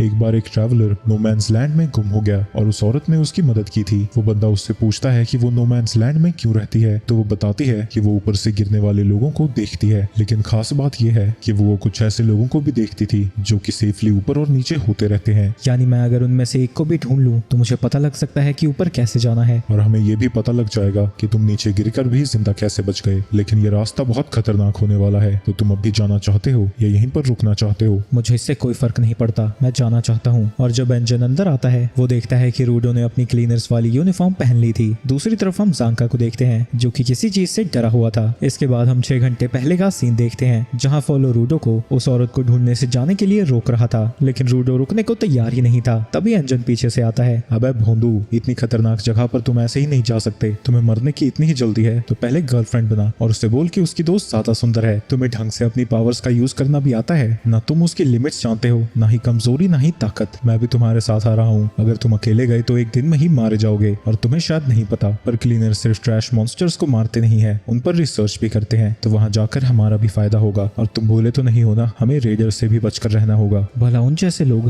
गिवर्स कैसे बन गए? इससे कोई फर्क नहीं पड़ता इंसान अच्छा है या बुरा है। बुरे इंसान भी चीजों का अच्छे से ध्यान रख सकते हैं। और हाँ, अभी वापस जाओ और आराम करो। लेकिन जब रूडो अपने कमरे में पड़ा हुआ था उसी वक्त वहाँ पर रियो आ जाती है, जो कि उसे पूरा हेडक्वार्टर घुमाने आई थी। वो एक एक करके उसे पूरी जगह का टूर देने लगती है और इस दौरान वो पूछती है कि उसकी स्फीयर की जिंदगी कैसी थी। तो रूडो उसे सारी चीजें बता देता है और रियो को पता चलता है कि आज तक उसने मिठाई खाई ही नहीं थी। तो रियो उसे मिठाई के पास लेकर जाती है, जिन्हें देखकर वो बहुत हैरान होता है, क्योंकि स्फीयर पर इसे सिर्फ अमीर लोग खाया करते थे। पोल्यूशन की वजह से यहाँ पर खेती नहीं होती, तो वेंडर्स उन गिवर्स को इकट्ठा करते हैं जो कि खाना बना सकते हैं, और ये स्वीट्स उन्हीं की वजह से है। जब रूडो एक मिठाई को खाता है वो खुशी के मारे पगला सा जाता है, जिसके इसके बाद वो अपने मुंह के अंदर मिठाइयाँ ठूसने लगता है। इसी दौरान एक क्लीनर उसके पास आता है जो कि उसे अजीब तरीके से घूर रहा था। रूडो को लगता है कि शायद वो उसकी मिठाई मांग रहा है, तो ना चाहते हुए भी वो उसे एक लॉलीपॉप दे देता है, लेकिन इसके तुरंत बाद ही वो उससे और मिठाई मांगने लगता है। लेकिन ये देखकर रूडो उसके ऊपर भड़क जाता है। इसके बाद सीन वापस से प्रेजेंट में आता है जहाँ एंजन कह रहा था कि रूडो ने सारी की सारी मिठाइयाँ खाली कर दी। इसी दौरान ज़ांका के सामने एक फूला हुआ बंदा आता है जिसे देखकर वो डर जाता है, लेकिन गौर से देखने पर उसे पता लगता है कि वो फूला हुआ रूडो है। इसके बाद वो उसकी ट्रेनिंग कराने लेकर जाते हैं जहाँ वो एक नाइफ को भी ट्रांसफॉर्म नहीं कर पा रहा था। मिठाई खा के तुम्हारे साथ साथ तुम्हारा दिमाग भी मोटा हो गया क्या? वहीं रूडो को समझ नहीं आता कि उसकी पावर्स काम क्यों नहीं कर रही। तुम्हें ऐसी चीजों को ठीक करने का शौक था ना जिन्हें लोग फेंक दिया करते थे, तो शायद तुम्हारी पावर्स भी ऐसी ही टूटी चीजों पर काम करेगी। इसके बाद वो उसके सामने काफी सारा टूटा फूटा सामान रखते हैं और जब रूडो एक चीज को उठाता है तुरंत ही उसकी पावर्स एक्टिवेट हो जाती हैं। ये देखकर एंजन ज़ांका की तारीफ करता है और कहता है कि वो एक बहुत अच्छा ट्रेनर है। ये सुन के ज़ांका बड़ा खुश होता है, लेकिन वो अपनी खुशी को छुपाता हुआ कहता है कि रूडो अब बाकी सारी चीजों को ट्रांसफॉर्म करे। इसके बाद रूडो 2 और चीजों को ट्रांसफॉर्म करता है, लेकिन इसके बाद ही उसके नाक से खून बहने लगता है। ज़ांका को लगता है कि उसकी ग्लव्स की क्वालिटी बहुत ज्यादा अच्छी है और उसकी बॉडी उसे हैंडल नहीं कर पा रही, लेकिन रियो को नहीं पता था कि उसका क्वालिटी से क्या मतलब था। जितने समय तक एक ऑब्जेक्ट का ध्यान रखा जाता है वो उतना ही ज्यादा ताकतवर होता है और इसे ही क्वालिटी कहते हैं। लेकिन फाइट में सिर्फ क्वालिटी ही सब कुछ नहीं होती, यूजर का अनुभव और मानसिक स्थिति भी जरूरी होती है। वाइटल इंस्ट्रूमेंट की एबिलिटीज और फॉर्म इसी चीज पर डिपेंड करती है। अगर रूडो ने उन ग्लव्स का ध्यान बचपन से रखा होगा तो शायद वो इतने पावरफुल हो सकते हैं, लेकिन उसकी बॉडी पर इतना असर क्यों पड़ रहा है? शायद सीरीज का इससे कुछ लेना देना है। जब मैं ऑब्जेक्ट्स का यूज कर लेता हूँ तब वो तबाह की हो जाती हैं। अभी तो ये बिल्कुल ठीक है। रियो कहती है कि वो इन चीजों को यूज करता है जो कि टूटी हुई है, और जब वो उनका इस्तेमाल करता है उनका पर्पस पूरा हो जाता है तो वो फिर से खत्म हो जाती हैं। वो टैलिस्मैन भी उनकी लड़ाई खत्म होने के बाद ही तबाह हुआ था। तो यही तुम्हारी पावर है रूडो, तुम कचरे का भी सही इस्तेमाल करते हो। तुमने ग्रीस का टैलिस्मैन तोड़ा नहीं था, बल्कि उसका अच्छे से इस्तेमाल करके उसका पर्पस पूरा कर दिया। रियो याद करती है कि जैबर ने कहा था कि उसके ग्लव्स किसी सीरीज का हिस्सा है, तो ऐसा भी हो सकता है कि किसी और के पास भी वैसे ग्लव्स हों। इसके बाद वो रूडो के ग्लव्स का नाम पूछती है क्योंकि उन सब ने अपने अपने वाइटल इंस्ट्रूमेंट को नाम दे रखे हैं। ज़ांका की छड़ी का नाम लवली असिस्टाफ है, एंजन का अनब्रेकेबल और रियो का द रिपर। वहीं रूडो ने कभी इस बारे में सोचा ही नहीं था और एंजन उससे कहता है कि उसे भी अपने ग्लव्स के लिए अच्छा नाम ढूंढ लेना चाहिए। दूसरी तरफ वो रेडर्स अपने बॉस को सारी चीजें बता देते हैं। रात को रूडो अपने ग्लव्स को धोकर वापस आ रहा था, लेकिन जब वो रूम में पहुंचता है वो देखता है कि उसके बेड पर रियो लेटी पड़ी है। रूडो के मन का नादान पंछी इधर उधर गोते खाने लगता है और वो रियो से पूछता है कि वो यहाँ क्या कर रही है। रियो बताती है कि उसका कमरा रियो के ठीक ऊपर है और वो यहाँ पर उसकी चीख सुनकर आई है और पूछती है कि क्या उसके हाथों में दर्द है। जब मैं ग्लव्स पहनता हूँ मुझे दर्द नहीं होता, पर इन्हें धोना भी जरूरी है। तुम्हारे हाथों की हालत ऐसी कैसी हुई? क्या वो जल गए थे? इसका जवाब तो मेरे घटिया पेरेंट्स ही दे सकते हैं। रियो उससे कहती है कि पेरेंट्स उन्हें काफी सारी चीजें देते हैं, कुछ चीजें अच्छी होती हैं और कुछ बुरी। जिसके बाद वो वहाँ से चली जाती है। रूडो का फुल फेस अभी रेडी नहीं है, तो तुम्हें अभी बाकी की चीजों को पूरा कर लेना चाहिए। रूडो इंजन से पूछता है कि ये फुल फेस क्या होता है। जब क्लीनर्स नोमैन्स लैंड में जाते हैं उन्हें पूरे फेस का मास्क पहनना होता है और इसे ही फुल फेस कहते हैं। हमारे पास एक ही बंदा है जो कि इन मास्क को बना सकता है, पर वो थोड़ा सन की किस्म का है। अगर हम उसे जल्दी करने को कहते हैं तो वो अपना आपा खो बैठता है। जब तक तुम्हारा मास्क कंप्लीट होता है तुम्हें अपने ऊपर प्रोटेक्शन स्पेल करवा लेना चाहिए। वो गिवर वैसे तो उनके हेडक्वार्टर्स में आता जाता रहता है, लेकिन काफी समय से वो नहीं आया है, तो उन्हें उसके पास जाना होगा, कैनवस टाउन में। इसके बाद रूडो बाकी के लोगों को देखता है जो कि उसके साथ नोमैन्स लैंड में जाएंगे। नॉर्मली हम 5 सपोर्टर्स को अपने साथ लेकर चलते हैं, लेकिन नोमैन्स लैंड बहुत ज्यादा खतरनाक है, तो हमने ज्यादा गिवर्स रखे हैं और सपोर्टर्स के नंबर कम। इसके बाद डेलमैन रूडो के पास आता है। मैंने तुम्हारी कहानी सुनी है, जिन हराम के पिल्लों ने तुम्हारा ये हाल किया है, मैं उन्हें छोड़ूंगा नहीं। मुझे तुम्हारे जैसे लोग पसंद हैं, तुम्हें हमारे ग्रुप को ज्वाइन करना चाहिए। उसी वक्त उसका पार्टनर टैम्सी उसकी फड़फड़ाहट को शांत कराता है और कहता है कि एंजन ने पहले ही उसे अपने फैक्शन में ज्वाइन करवा लिया है, तो उन्हें रूडो को छीनने की कोशिश नहीं करनी चाहिए। डेलमंड, ये तुम्हारी स्पीच के लिए परफेक्ट मौका है, शुरू हो जाओ। ये सुनते ही ज़ांका अपने कानों में रुई डाल लेता है और डेलमंड चिल्लाता हुआ उन सबको स्पीच सुनाने लगता है कि वो कैसे कभी हार नहीं मानेंगे, चाहे किसी भी मुसीबत का सामना करें। ये देखकर सभी लोग जोश में आ जाते हैं। इन सब की वजह से रूडो कंफ्यूज तो था, लेकिन वो भी उनके साथ मिल पड़ता है और चिल्लाने लगता है। लेकिन सभी चिल्लाने के खत्म होने के बाद वो शांति से बैठ के कार में जा रहे थे और कैनवस टाउन उनके सामने आता है, जो कि दूर से भी कमाल का दिखता था। उसकी दीवारों के ऊपर लोगों ने ग्राफिटी बना रखी है और रूडो इस शहर की बनावट के बारे में पूछता है। टामसी बताता है कि ज्यादातर जो बड़े शहर हैं उनके ऊपर इसी तरह का डोम बना रहता है ताकि वो ऊपर से फेंके हुए कचरे से बच सकें। जो लोग शहर के बाहर रहते हैं कई बार उनकी कचरे में दबकर मौत हो जाती है। वहीं कुछ लोग सिटी के अंदर जाने की कोशिश कर रहे थे, लेकिन दरवाजा खुला होने के बावजूद भी वो अंदर नहीं जा पाते। वहीं सारे क्लीनर्स आसानी से अंदर चले जाते हैं और एंजन रूडो को बताता है कि जब तक उनके मन में कोई खोट ना हो वो अंदर आ सकते हैं। अंदर आने के बाद रूडो देखता है कि यहाँ पर हर जगह कुछ ना कुछ बना ही हुआ था और एंजन बताता है कि यहाँ के ज्यादातर लोगों को पेंटिंग करना पसंद है और इसीलिए ये टाउन बनाया गया जहाँ पर वो जो चाहे जहाँ मर्जी पेंट कर सकते हैं। इसलिए इस जगह को सिटी ऑफ आर्ट भी कहा जाता है और वो यहाँ पर ऐसे गिवर से मिलने आए हैं जो कि किसी के ऊपर भी पेंट करके उसके ऊपर एक प्रोटेक्शन शील्ड बना देता है। तुमने बाहर उन लोगों को देखा था ना, ये भी उसी गिवर की पावर है। पेंट करते वक्त उसने इस फीलिंग को अंदर डाला होगा कि बुरी इंटेंशन वाला कोई भी आदमी अंदर नहीं आ सकता। जैसे अगर वो चाहता है कि इस दीवार के ऊपर कोई अटैक ना करे तो पेंट करते वक्त वो उस फीलिंग को डाल सकता है। तभी एक बच्ची एंजन से टकरा जाती है जो कि पहले से ही रो रही थी और वो बिना उनसे कुछ कहे वहाँ से भाग जाती है। एंजन कितना घटिया इंसान है, एक छोटी सी बच्ची को रुला दिया इसने। तौबा तौबा तौबा। तभी उनके सामने सिटी का मेयर भी आ जाता है। एंजन उसे बताता है कि वो यहाँ पर गॉब से मिलने आए हैं। माफ करना, और आज सुबह ही उसकी मौत हो गई। इसके बाद वो सब गॉब के घर में जाते हैं और मेयर बताता है कि उसकी मौत पोल्यूशन की वजह से हुई है। वो सिर्फ सिटी में पेंट करके संतुष्ट नहीं था तो वो पोल्यूटेड जोन्स में भी जाकर पेंट करने लगा। वो पेंटिंग में इतना खो जाता था कि वो अपने मास्क को भी भूल जाया करता था। ऐसे ही धीरे धीरे पोल्यूशन ने उसकी जान ले ली। अपने दोस्त की मौत के बारे में सुनकर एंजन दुखी हो जाता है और रूडो याद करता है कि एक बार उसने गॉब को देखा था जब वो हेडक्वार्टर्स में पेंट कर रहा था। इसके बाद मेयर उसे बताता है कि गॉब ने अपना सक्सेसर ढूंढ लिया था जिससे वो वाइटल इंस्ट्रूमेंट मिलेगा जो कि पीढ़ियों से उसे मिला है। पिछला यूजर ही अपने इंस्ट्रूमेंट के सक्सेसर को चुन सकता है। इसकी शर्तें क्या है हम नहीं जानते, लेकिन जैसे ही सक्सेसर इंस्ट्रूमेंट को पकड़ता है उसकी पावर्स एक्टिवेट हो जाती है और अब से रेमलिन ही हमारी स्पेल कास्टर है। मेरे को लगता है कि रेमलिन के लिए ये जिम्मेदारी बहुत बड़ी है क्योंकि स्पेल कास्टर ही उनकी सिटी का रिप्रेजेंटेटिव भी होता है। ये सुन के रूडो हैरान हो जाता है और फॉलो उसे बताता है कि वाइटल इंस्ट्रूमेंट को किसी सक्सेसर को देना बहुत रेयर होता है, लेकिन ये पॉसिबल है। अगर उसके पास टैलेंट है तो वो ऑब्जेक्ट की पावर्स का यूज कर सकती है। मेयर बताता है कि गॉब और रेमलिन भाई बहन जैसे थे तो उन्हें उसे थोड़ा समय देना चाहिए। इसके बाद मेयर भी रोने लगता है क्योंकि गॉब जब पेंट किया करता था वो बहुत खुश होता था और उसे यकीन नहीं हो रहा था कि वो चला गया। मैं समझ सकता हूँ आप क्या कह रहे हैं। जब भी मैं गॉब को पेंट करता हुआ देखता था उसके चेहरे पर एक बड़ी सी स्माइल होती थी। जब सारी चीजें शांत हो जाएंगी तब हम आएंगे। लेकिन जाने से पहले वो रेमलिन को अपना ध्यान रखने को कहता है, पर इतना सुनते ही वो वापस से खड़ी हो जाती है और चिल्लाते हुए कहती है कि दुखी होने का समय खत्म हो चुका है और वो मेयर से ब्रश को लेकर सीधा बाहर निकल जाती है। बाहर जाने पर वो लोग देखते हैं कि रेमलिन ने पेंटिंग शुरू कर दी है क्योंकि उसे लगता है कि गॉब की सोल कभी शांत नहीं होगी। अगर वो उन सबको उसके पीछे इतना दुखी होता हुआ देखेगा तो वो उसे वैसे ही विदा देना चाहती है जो वो पसंद करेगा और वो ब्रश को निकाल कर उसे एक्टिवेट कर देती है और वो छत पे ऐसी पेंटिंग बनाती है जिससे वो पेंट के कैंस फायरवर्क लॉन्चर्स बन जाते हैं जो कि आसमान में रंग बिरंगी आतिशबाजी करने लगते हैं। जब शहर के लोगों की नजर उसके ऊपर जाती है वो और भी पेंटिंग करने के लिए इंस्पायर हो जाते हैं। ये देखकर रेमलिन खुश हो जाती है क्योंकि गॉब यही चाहता। वहीं इन सब के दौरान रूडो बस रेमलिन को देख ही रहा था। इसके बाद हम रेमलिन को देखते हैं जो कि रूडो को जोकर जैसा बनाकर हंस रही थी और एंजन कहता है कि ये बिल्कुल गॉब जैसी है। वहीं रेमलिन को मिलाकर अब तक सिर्फ 6 स्पेल कास्टर ही रह चुके हैं। रेमलिन कहती है कि अगर वो किसी के मर्जी के बिना उसके ऊपर स्पेल कास्ट करती है तो वो काम नहीं करता, जो कि बिल्कुल गॉब की तरह था। मेयर कहता है कि सभी स्पेल कास्टर्स की पावर सेम होती हैं, लेकिन वाइटल इंस्ट्रूमेंट को यूज करने का तरीका अलग हो सकता है। आगे वो अपने इंस्ट्रूमेंट को टैटू करने वाली मशीन बना लेती है और रूडो के पीठ पर ऐसा निशान बनाने लगती है जिससे किसी भी अटैक से उसे डैमेज कम हो। वहीं एंजन ये देखकर हैरान था कि वो अपने टूल को बदल सकती है और वो उसे टैटू करने से मना करते हैं तो फिर से उसे मार्कर में बदल लेती है, जिसके बाद वो सभी के ऊपर स्पेल बना देती है। और वहां से जाते वक्त उन सभी लोगों को वो दोनों बंदे अभी भी दरवाजे के बाहर ही दिखते हैं। ओए मेयर, तुमने एक बच्चे को उस इंस्ट्रूमेंट को दे दिया, वो उसके लायक नहीं है। वो इंस्ट्रूमेंट हमें दे दो, हम उसका अच्छे से इस्तेमाल करेंगे। सालों फपूतिंग की औलादों, तुम्हें पेंटिंग बनाने के बोलो गधे के ऊपर घोड़ा बना देते हो, दफा हो जाओ यहाँ से। इसके बाद वो हेडक्वार्टर्स जाने वाले थे ताकि वो रूडो का फुल फेस मास्क ले सकें, लेकिन उससे पहले वो उसकी फेवरेट जगह पर जाते हैं, कचरे के ढेर में। वो रूडो से कहता है कि वो जो चाहे उठा सकता है ताकि वो बाद में उनका वेपन की तरह इस्तेमाल कर सके। वहीं वहां पर एक टीवी पड़ा हुआ था जो कि चलने लगता है और उसमें दिख रहे आदमी के पास रूडो जैसा ही ग्लव था।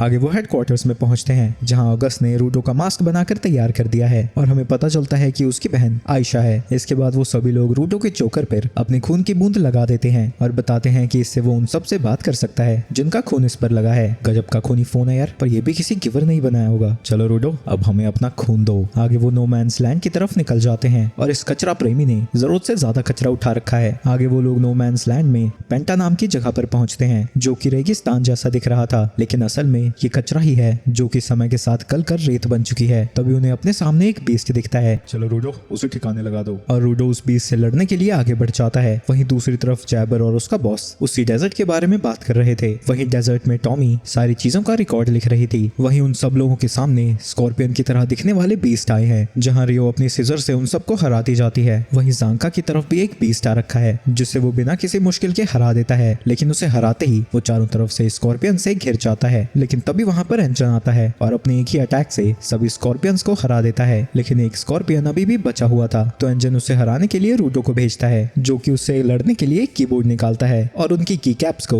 उसके ऊपर प्रोजेक्टाइल्स की तरह भेजता है और उस बीस्ट को हरा देता है। तभी रूडो को धूल के पीछे कोई दिखने लगता है। तभी उसके पास डेलमन और टैम्सी आते हैं। एक तो तू इतना छोटू सा है, ऊपर से यहाँ पर रेत उड़ रही थी, हम तेरी फाइट को देख ही नहीं पाए। तभी उनके पास एमो नाम की लड़की आती है, जिसने मास्क नहीं पहना था। मास्क छोड़ो, इसने तो पैंट तक नहीं पहनी है। वहीं उनमें से कोई भी उस लड़की को सेंस नहीं कर पाया था, कहीं ये वही लड़की तो नहीं है जिसे हम ढूंढने आए थे। पर अभी तो हम आए हैं, इतनी आसानी से कैसे मिल जाएगी वो? रियो पूछती है कि क्या वही वो लड़की है जो लोगों को स्फेयर और ग्राउंड के बीच में आता जाता देखती है। एमो कहती है कि वो बिल्कुल सही कह रही है। वो कहती है कि वो यहाँ पर बात नहीं कर सकते क्योंकि यहाँ की हवा उसके फेफड़ों के लिए अच्छी नहीं है, और तेरी टांगों के लिए बहन वो तो ढक ले। एमो उन्हें अपने घर में इनवाइट करती है, लेकिन रियो को कुछ गड़बड़ लग रही थी। अरे फिक्र मत करो, अगर वो कुछ उल्टा सीधा करेगी तो मैं हूं ना। वो उन्हें अपने घर की तरफ ले जाती है, जो कि एक ऊंचे से टावर जैसा था। क्या हम इससे ऊपर जा सकते हैं? वहीं अंदर जाने पर वो घर कम और डंजन ज्यादा लग रहा था। वो थोड़ा ऊपर चढ़ते हैं और एमो बताती है कि वो अपने मास्क को उतार सकते हैं क्योंकि यहाँ की हवा साफ है, और वो बात करते हुए उनका चेहरा देखना चाहती है। जिसके बाद वो लोग उसके रूम में पहुंच जाते हैं। चलो थोड़ी रोमांटिक बातें करते हैं। तो तुम्हें किस तरह की लड़कियां पसंद है? हम यहाँ पर टाइम पास करने नहीं आए हैं, तुमसे इन्फॉर्मेशन लेने आए हैं। लेकिन ये सुनकर एमो गुस्सा हो जाती है और पागलों की तरह उनके ऊपर चिल्लाने लगती है। तभी उसके वाइटल इंस्ट्रूमेंट एक्टिवेट हो जाते हैं और रूडो देखता है कि उनके ऊपर वही निशान है जो कि उसके ग्लव्स के ऊपर है। एमो कहती है कि उसे लगा था कि वो लोग उससे बात करने आए हैं, लेकिन वो बस उसका यूज करना चाहते हैं। तभी डेलमन इंजन के ऊपर पीछे से अटैक कर देता है। डेलमन, तुमने इंजन के ऊपर अटैक क्यों किया? क्या तुम्हारी पावर्स हैं? तुम ये कर क्या रही हो? अरे वो सब छोड़ो, बताओ तुम्हें किस तरह की लड़कियां पसंद हैं? मैं तुम लोगों से बात करना चाहती हूँ क्योंकि यहाँ पर ज्यादा लोग नहीं आते, पर ये इंजन मुझे बिल्कुल नहीं पसंद। ज़ांका कहता है कि उसने इंजन को नुकसान पहुंचाया है, तो वो उससे बात नहीं करना चाहता। ये सुन के एमो रोने लगती है और कहती है कि वो बहुत बुरा इंसान है। तभी अचानक से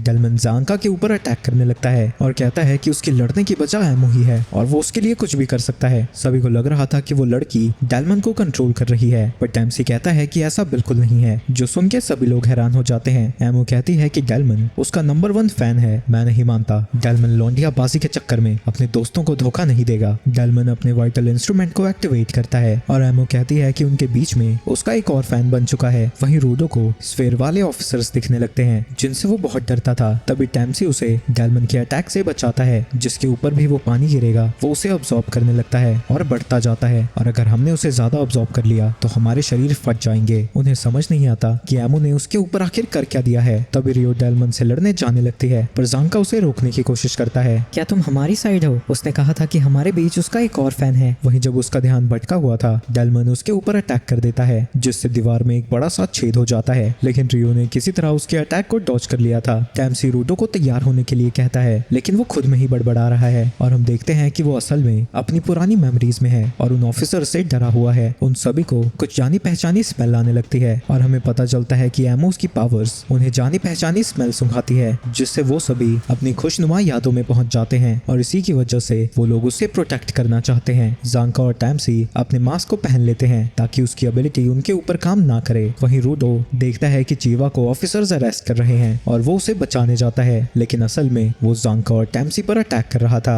वहीं उन दोनों को छोड़कर बाकी सबके ऊपर एमो की पावर्स का असर होने लगा था और कोई रास्ता ना देखकर टैम्सी अपने वाइटल इंस्ट्रूमेंट को एक्टिवेट करता है। वो सभी लोग टैम्सी के ऊपर अटैक करने जाते हैं, लेकिन उसके वाइटल इंस्ट्रूमेंट से रस्सियां बाहर आती हैं और वो एक ही झटके में उन सबको पकड़ लेता है। एमो उन सभी को कुछ करने को कहती है, पर टैम्सी कहता है कि वो कुछ नहीं कर सकते क्योंकि जितना वो छूटने की कोशिश करेंगे उतनी ही वो रस्सियां टाइट होती जाएंगी। लेकिन इसके बावजूद भी वो उसे रोकने की कोशिश कर रहे थे और एमो कहती है कि चाहे उनका शरीर ही टूट जाए वो फिर भी उसे बचाने की कोशिश करते रहेंगे। लेकिन टैम्सी फिर से अपने वेपन को घुमाता है, जिसकी वजह से वो सभी लोग रस्सियों में पूरी तरह से फंस चुके थे और उसने एमो को भी पकड़ लिया है। बेहतर यही होगा तुम सबको नॉर्मल कर दो। दूसरी तरफ टॉमी देखती है कि अंजन बस बेहोश है। वहीं एमो मदद के लिए चिल्लाने लगती है और उसकी आवाज सुनकर वो सभी लोग फिर से निकलने की कोशिश करने लगते हैं। बस अब बहुत हुआ। टैम्सी उन सबको आजाद करता हुआ अपने वेपन को इतनी तेजी से घुमाता है जिससे नीचे की जमीन ही टूट जाती है और वो सब लोग नीचे गिर जाते हैं। ज़ांका खुद को नीचे गिरने से बचा लेता है, जिससे लग रहा था कि टैम्सी ने उनके साथियों को मार दिया है। और तुम फिक्र मत करो, रेमलिन का स्पेल याद है ना? उन्हें कुछ भी नहीं होगा। उस प्रोटेक्शन स्पेल की वजह से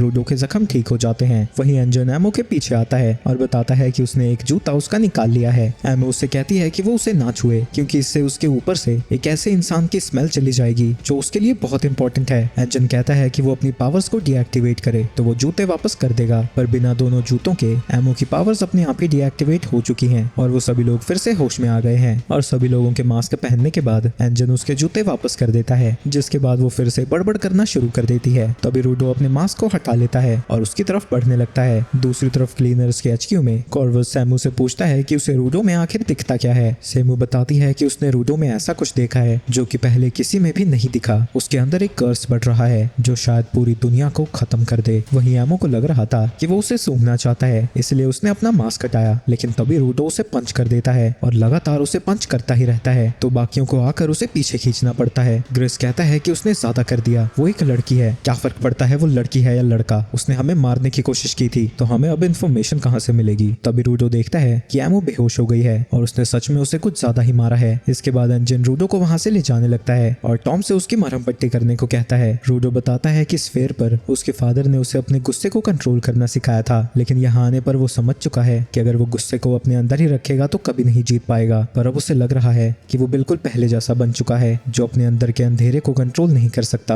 और अपने आसपास के लोगों को बस दर्द देता है, और उसे लगता है कि वो बिल्कुल नहीं बदला है। एंजन कहता है कि बड़े लोगों की भी ऐसी प्रॉब्लम्स होती हैं, कम से कम उसे अपनी प्रॉब्लम के बारे में पता तो है, वो खुद को जरूर सुधार लेगा। दूसरी तरफ एमो को होश आता है। टॉम रूडो की हरकतों के लिए उससे माफी मांगती है और कहती है कि वो जितनी चाहे उससे बात कर सकती है। ये सुन के एमो हंसने लगती है और कहती है कि टॉम उसे अपनी माँ की याद दिलाती है। उसकी मॉम की वजह से ही उसे ये ट्रेजर मिला था और उसने एंजल को ग्राउंड और स्फेयर के बीच में ट्रैवल करते देखा था। इसके बाद हम पास्ट का सीन देखते हैं जब एमो की माँ उसे किसी के पास लेकर जा रही थी और कहती है कि वो उससे बहुत प्यार करेगा। वो तुरंत ही अपनी माँ पर भरोसा कर लेती है और उसके साथ जाने को तैयार हो जाती है, लेकिन असल में वो उसे बेच रही थी। वो आदमी आमो को उसी टावर में लेकर जाता है और कई सालों तक वो वहीं रहती है, जहाँ वो उसे कपड़े और खाने पीने का सामान देता है। वो कहता है कि वो एक ट्रैफिकर है, लेकिन बाकी सभी ट्रैफिकर उसे बड़ा अजीब मानते हैं। वो उसे अपने साथ एक रिचुअल परफॉर्म करने को कहता है, लेकिन एमो मना कर देती है क्योंकि उसकी वजह से उसे बड़ा अजीब लगता है। पर वो आदमी कहता है कि वो उससे प्यार करती है और वो उसकी बात को मान भी जाती है और उसके साथ रिचुअल करने को तैयार हो जाती है। एमो को जब होश आता है, वो आदमी खुद से कह रहा था कि वो अकेला नहीं है और वो भी खुश है क्योंकि उसे आखिरकार अपना पहला प्यार मिल चुका है। लेकिन तभी वहाँ पर दो आदमी आते हैं जिनसे लड़ने के लिए वो भी तैयार हो जाता है, लेकिन इससे पहले कि वो कुछ कर पाता, एक बंदा उसे मुक्का मार कर बेहोश कर देता है, जिसके बाद वो उसके जूते निकाल कर उन्हें एमो को दे देते हैं और कहते हैं कि समय आने तक वो इनका ध्यान रखे। जिसके बाद वो वहाँ से जाने लगते हैं और उनके पीछे पंखों को देखकर एमो को लगने लगता है कि वो एंजल है। आगे उस आदमी को होश आता है और वो बताती है कि उसने आज एंजल को देखा, लेकिन तभी वो उसे नीचे धक्का दे देता है और उसे मारते हुए चोर बुलाने लगता है और कहता है कि उसका काम उसके ऑर्डर्स को फॉलो करना है। वहीं अब एमो उन जूतों को देना नहीं चाहती थी और उनकी पावर्स को एक्टिवेट कर देती है। ये देखकर वो आदमी कंफ्यूज हो जाता है क्योंकि वाइटल इंस्ट्रूमेंट्स सिर्फ उनके ओनर्स की ही सुनते हैं। वो कहती है कि उसे वाइटल इंस्ट्रूमेंट्स के बारे में नहीं पता, पर एंजल ने उसे जूतों को रखने के लिए कहा था और जब वो इन्हें पकड़ती है उसका खाली दिल भरा भरा लगता है, लेकिन वो आदमी जूतों को खींचने लगता है। ये मेरे जूते हैं, छोड़ दो इन्हें। इतना सुनते ही एमो पगला सी जाती है और उसके ऊपर चिल्लाने लगती है और इसी खींचातानी में वो आदमी टावर से नीचे गिर जाता है। एमो को समझ नहीं आता कि वो यहाँ पर क्या कर रही है। उसे पता है कि उसकी माँ ने उसे बेच दिया था, लेकिन वो इस बात पर यकीन नहीं करती और कहती है कि उसकी माँ ने उसे यहाँ पर इसलिए भेजा है ताकि वो अपने प्यार को ढूंढ सके। इसके बाद वो अकेली उस टावर में रहने लगती है और एंजल्स को ग्राउंड और स्फेयर के बीच में ट्रैवल करता हुआ देखती है। उसकी कहानी सुनकर सभी लोग दुखी हो जाते हैं। वहीं टैम्सी को लगता है कि जिन एंजल्स की वो बात कर रही है वो शायद उसका वहम है क्योंकि वो मेंटली स्टेबल नहीं है। एमो कहती है कि वो एंजल्स के बारे में ज्यादा नहीं जानती, पर वो 1 महीने पहले ग्राउंड में वापस आए थे। वहीं रूडो भी 1 महीने पहले ही यहाँ पर आया था। वो जमीन पर एंजल का चेहरा बनाती है और रूडो कहता है कि ये वही इंसान है जिसने रेक्टो की जान ली थी और अब क्योंकि वो ग्राउंड पर है, रूडो उनसे अपना बदला ले सकता है और सारे सवालों के जवाब भी।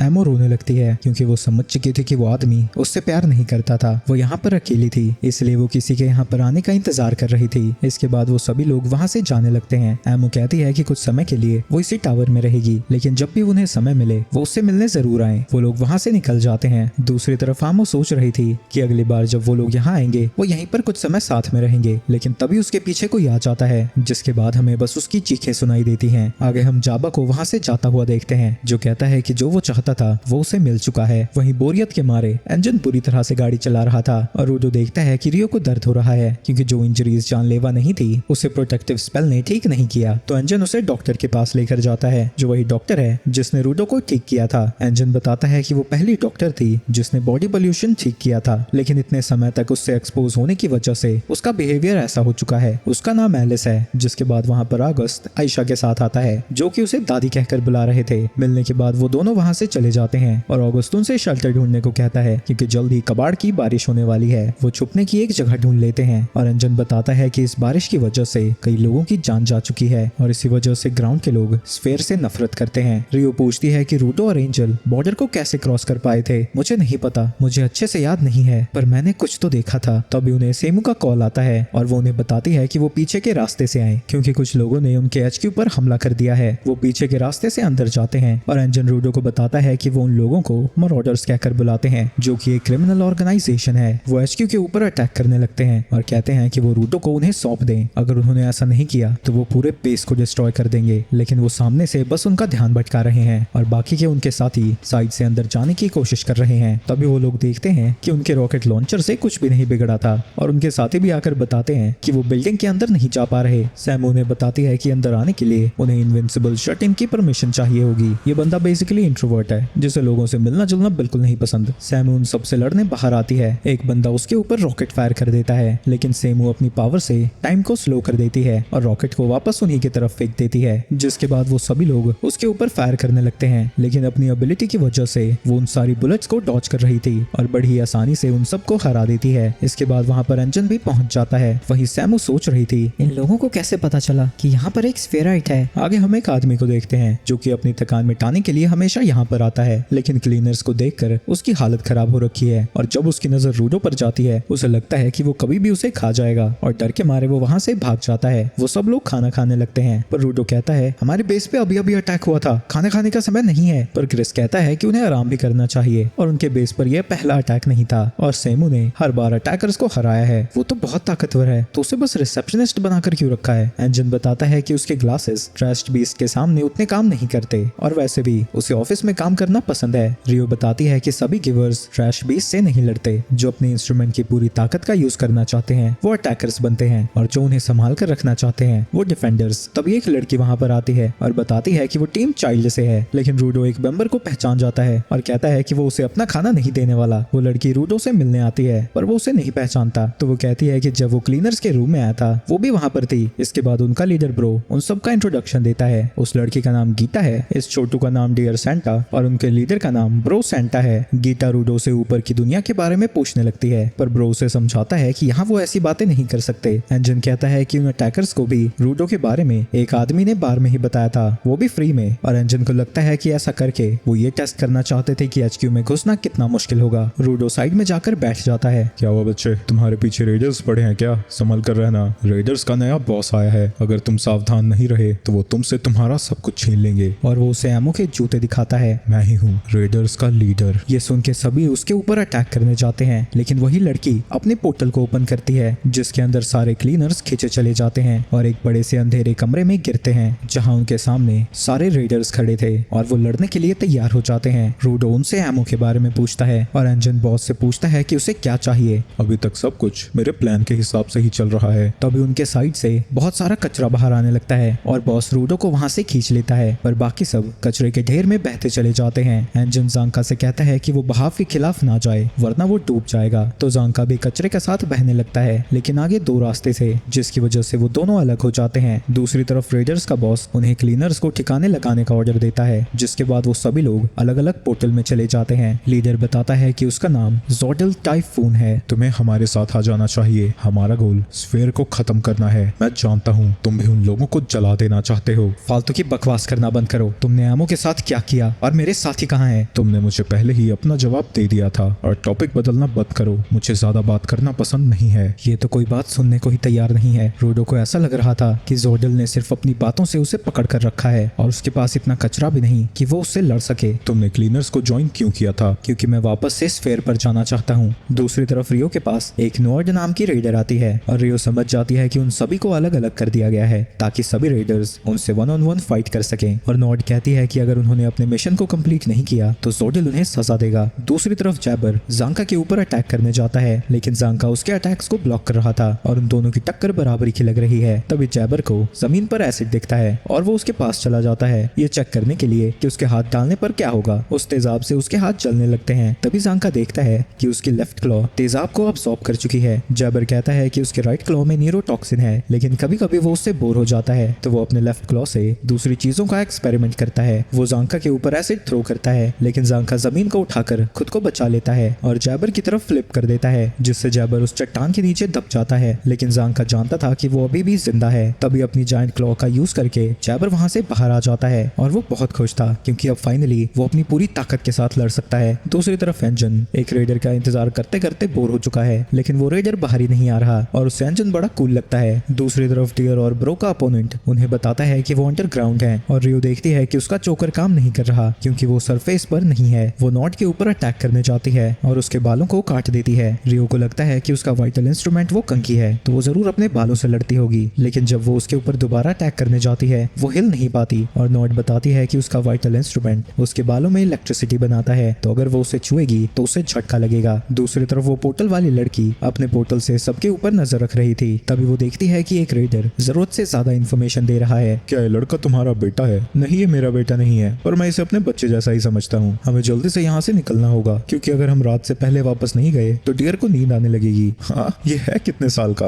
अभी उसकी उम्र 10 साल है। ये कितना प्यारा है ना? और क्या तुम सिर्फ बातें करने वाले हो या लड़ोगे भी? मेरा लड़ने का जरा भी मन नहीं है। मैं तो बस जॉर्डल के ऑर्डर पर यहाँ आया हूँ, पर मेरा एक और गोल है। हमारा लड़ना जरूरी है क्या? बंडस कहता है कि उनको हराना उसके गोल्स में से एक है और उसे इंफॉर्मेशन चाहिए। वो अपने वाइटल इंस्ट्रूमेंट को एक्टिवेट करता है। अगर जो मैं चाहता हूँ तुम बता दो तो मैं तुम्हें बता सकता हूँ क्लीनर्स के हारने के बाद क्या होगा। दूसरी तरफ सेमू कॉर्वस से कहती है कि उन्हें उन सबको बचाने के लिए लोगों को भेजना चाहिए। कॉर्वस उससे लोगों को इकट्ठा करने को कहता है और उनकी लोकेशन का वो एक इन्फॉर्मेशन ब्रोकर से पता लगाएगा। बंडस उससे कॉर्वस के बारे में पूछता है और वादा करता है कि वो किसी और को ये चीजें नहीं बताएगा, ये बस उसके पर्सनल इंटरेस्ट के लिए है। जिसके बाद बंडस पूछता है कि कॉर्वस का फेवरेट खाना कौन सा है, फेवरेट ड्रिंक कौन सी है और ऐसे ही फालतू के सवाल। लेकिन ज्यादातर के जवाब ब्रो नहीं जानता था और पूछता है कि ये फालतू की चीजें क्यों पूछ रहा है। और अब डिगर का सब्र का बांध टूटने लगा था। चलो अब जवाब देने की बारी मेरी है। जब तुम क्लीनर्स हार जाओगे हम तुम्हें ट्रैश बीस्ट को खिलाएंगे जिन्हें कि हमने ही बनाया है। तुम इतनी इंपॉर्टेंट चीज हमें ऐसे ही कैसे बता रहे हो? तुमने भी तो इंपॉर्टेंट चीजें बताई है ना। कॉर्वस को मीठा पसंद है और वो अपनी साथियों से भी सारी चीजें छुपा कर रखता है। दूसरी तरफ जैबर कहता है कि वो एवरेज फाइटर से लड़कर बोर हो चुका है तो ज़ांका को भी अपनी पूरी ताकत का यूज करना चाहिए ताकि उसे लड़ने में मजा आए। दूसरी तरफ जॉर्डल रोडो से कहता है कि इंसान और क्रीचर एक ही जैसे होते हैं, जैसा उनका एनवायरनमेंट होता है वैसे ही वो ढल जाते हैं, पर उन दोनों की आंखों में एक ही लुक है, जबकि एक स्फेयर पर बड़ा हुआ है और दूसरा ग्राउंड पर। जैबर ने जॉर्डल को बताया था कि रूडो बिल्कुल उसी की तरह स्मेल करता है और तब से ही वो रूडो से मिलना चाहता था। तुमने मुझसे बात ही करनी थी तो नॉर्मल इंसानों जैसा भी तो कर सकते थे। मैं स्फेयर को डिस्ट्रॉय नहीं करना चाहता, बस वहाँ वापस जाकर अपना बदला लेना चाहता हूँ। हम दोनों में कुछ भी एक जैसा नहीं है। नॉर्मल क्या होता है? तुम जानते हो यहाँ पर कुछ ऐसे भी लोग हैं जो कि कचरे की पूजा करते हैं और जिस चीज की वो पूजा करते हैं उससे भी मारे जाते हैं। उनके लिए ये सब नॉर्मल है। अगर उन्हें ठीक करना है तो उन्हें हमें झटका देना होगा। तुम्हारे साथ भी तो ऐसा ही हुआ था। जब जैबर ने तुम्हें झटका दिया तुम अपनी पावर्स को यूज करना सीख गए। दूसरी तरफ जैबर ज़ांका के ऊपर अटैक करने जा रहा था। ज़ांका को लगता है कि वो जीत नहीं सकता क्योंकि उसमें कोई नेचुरल टैलेंट है ही नहीं, लेकिन फिर भी वो उससे लड़ने के लिए तैयार हो जाता है। जैबर उसके ऊपर अटैक करने लगता है लेकिन ज़ांका बस उसके अटैक से बच ही पा रहा था। जैबर उसके ऊपर अटैक करना जारी रखता है और ज़ांका बस उन पत्थरों को तोड़ रहा था जो कि उससे टकराने वाले थे, लेकिन तभी जैबर अपनी क्लॉ को तेजी से घुमाने लगता है। ज़ांका उसके ऊपर अटैक करने जाता है लेकिन जैबर उसके ऊपर आकर उसे एक जोर की लात मार देता है। जैबर ज़ांका को जान से मारने वाला था लेकिन ज़ांका अपने दांतों से उसकी क्लॉ को पकड़ लेता है और अपने स्टाफ से जैबर के ऊपर अटैक कर देता है, जिससे उसकी रीढ़ की हड्डियां भी टूट जाती हैं। और अब फाइनली ज़ांका डिफेंड करने की जगह जैबर के ऊपर अटैक करने लगता है। ज़ांका उसे किक करने जाता है लेकिन जैबर उसके अटैक को डॉज कर लेता है तो ज़ांका अपने स्टाफ को जमीन में घुसाकर उसके ऊपर स्पिन करते हुए जैबर पर अटैक करता है, लेकिन इस दौरान जैबर भी उसे घायल करने में कामयाब होता है। जैबर कहता है जब वो अपनी पूरी ताकत का यूज करता है उसकी लेफ्ट क्लॉ उसके लास्ट 3 टॉक्सिन्स को होल्ड करती है तो अब वो नहीं बचने वाला, जिसके बाद वो अपने क्लॉ को उसके अंदर घुसा देता है। इसके बाद हम फ्लैशबैक देखते हैं और हमें पता चलता है कि ज़ांका निजुक्यू क्लैन की नोबल फैमिली का एक हिस्सा है जिन्होंने कई जनरेशन से काफी पावरफुल वॉरियर्स बनाए हैं। उसका फादर कहता है कि वो उसी की तरह हेलगार्ड्स को ज्वाइन करे तो वो ट्रेनिंग के लिए हेलगार्ड एकेडमी में चला जाता है। हेलगार्ड्स बेसिकली यहाँ के पुलिस ऑफिसर्स जैसे हैं। एक दिन ज़ांका 2 लड़कों को बात करता हुआ सुनता है जो कहते हैं कि नई ट्रेनीज में से एक लड़की बहुत कमाल की है, लेकिन ज़ांका को जाते हुए देखकर वो चुप हो जाते हैं और उन्हें लगता है कि वो उसके सामने यानी कुछ भी नहीं, क्योंकि निजुकू क्लैन के लोग बहुत पावरफुल होते हैं। उन्हें लगता है कि वो अपनी क्लास में टॉप ही होगा और गोल्डन थ्रोन भी उसे ही मिलेगा। वहीं ज़ांका भी सोचता है कि उससे ऊपर कोई नहीं जा सकता, लेकिन असल में टॉपर बने रहने के लिए उसे दिन भर मेहनत करनी पड़ती है। आगे टीचर क्लासरूम में आता है। गिवर्स के द्वारा क्राइम्स बढ़ते ही जा रहे हैं, तो हमें ऐसे हलगार्ड्स की जरूरत है जो उनसे टक्कर ले सके। तुम 3 सालों से यहाँ पर ट्रेनिंग कर रहे हो, पर हमें नए टैलेंट की जरूरत है। इस लड़की का नाम हेयो है, जो भले ही झोपड़पट्टी से आई है लेकिन बहुत टैलेंटेड है। इसके बाद सबके साथ स्पारिंग सेशन होता है, जिसमें हेयो सबको ही हरा देती है, ज़ांका को भी।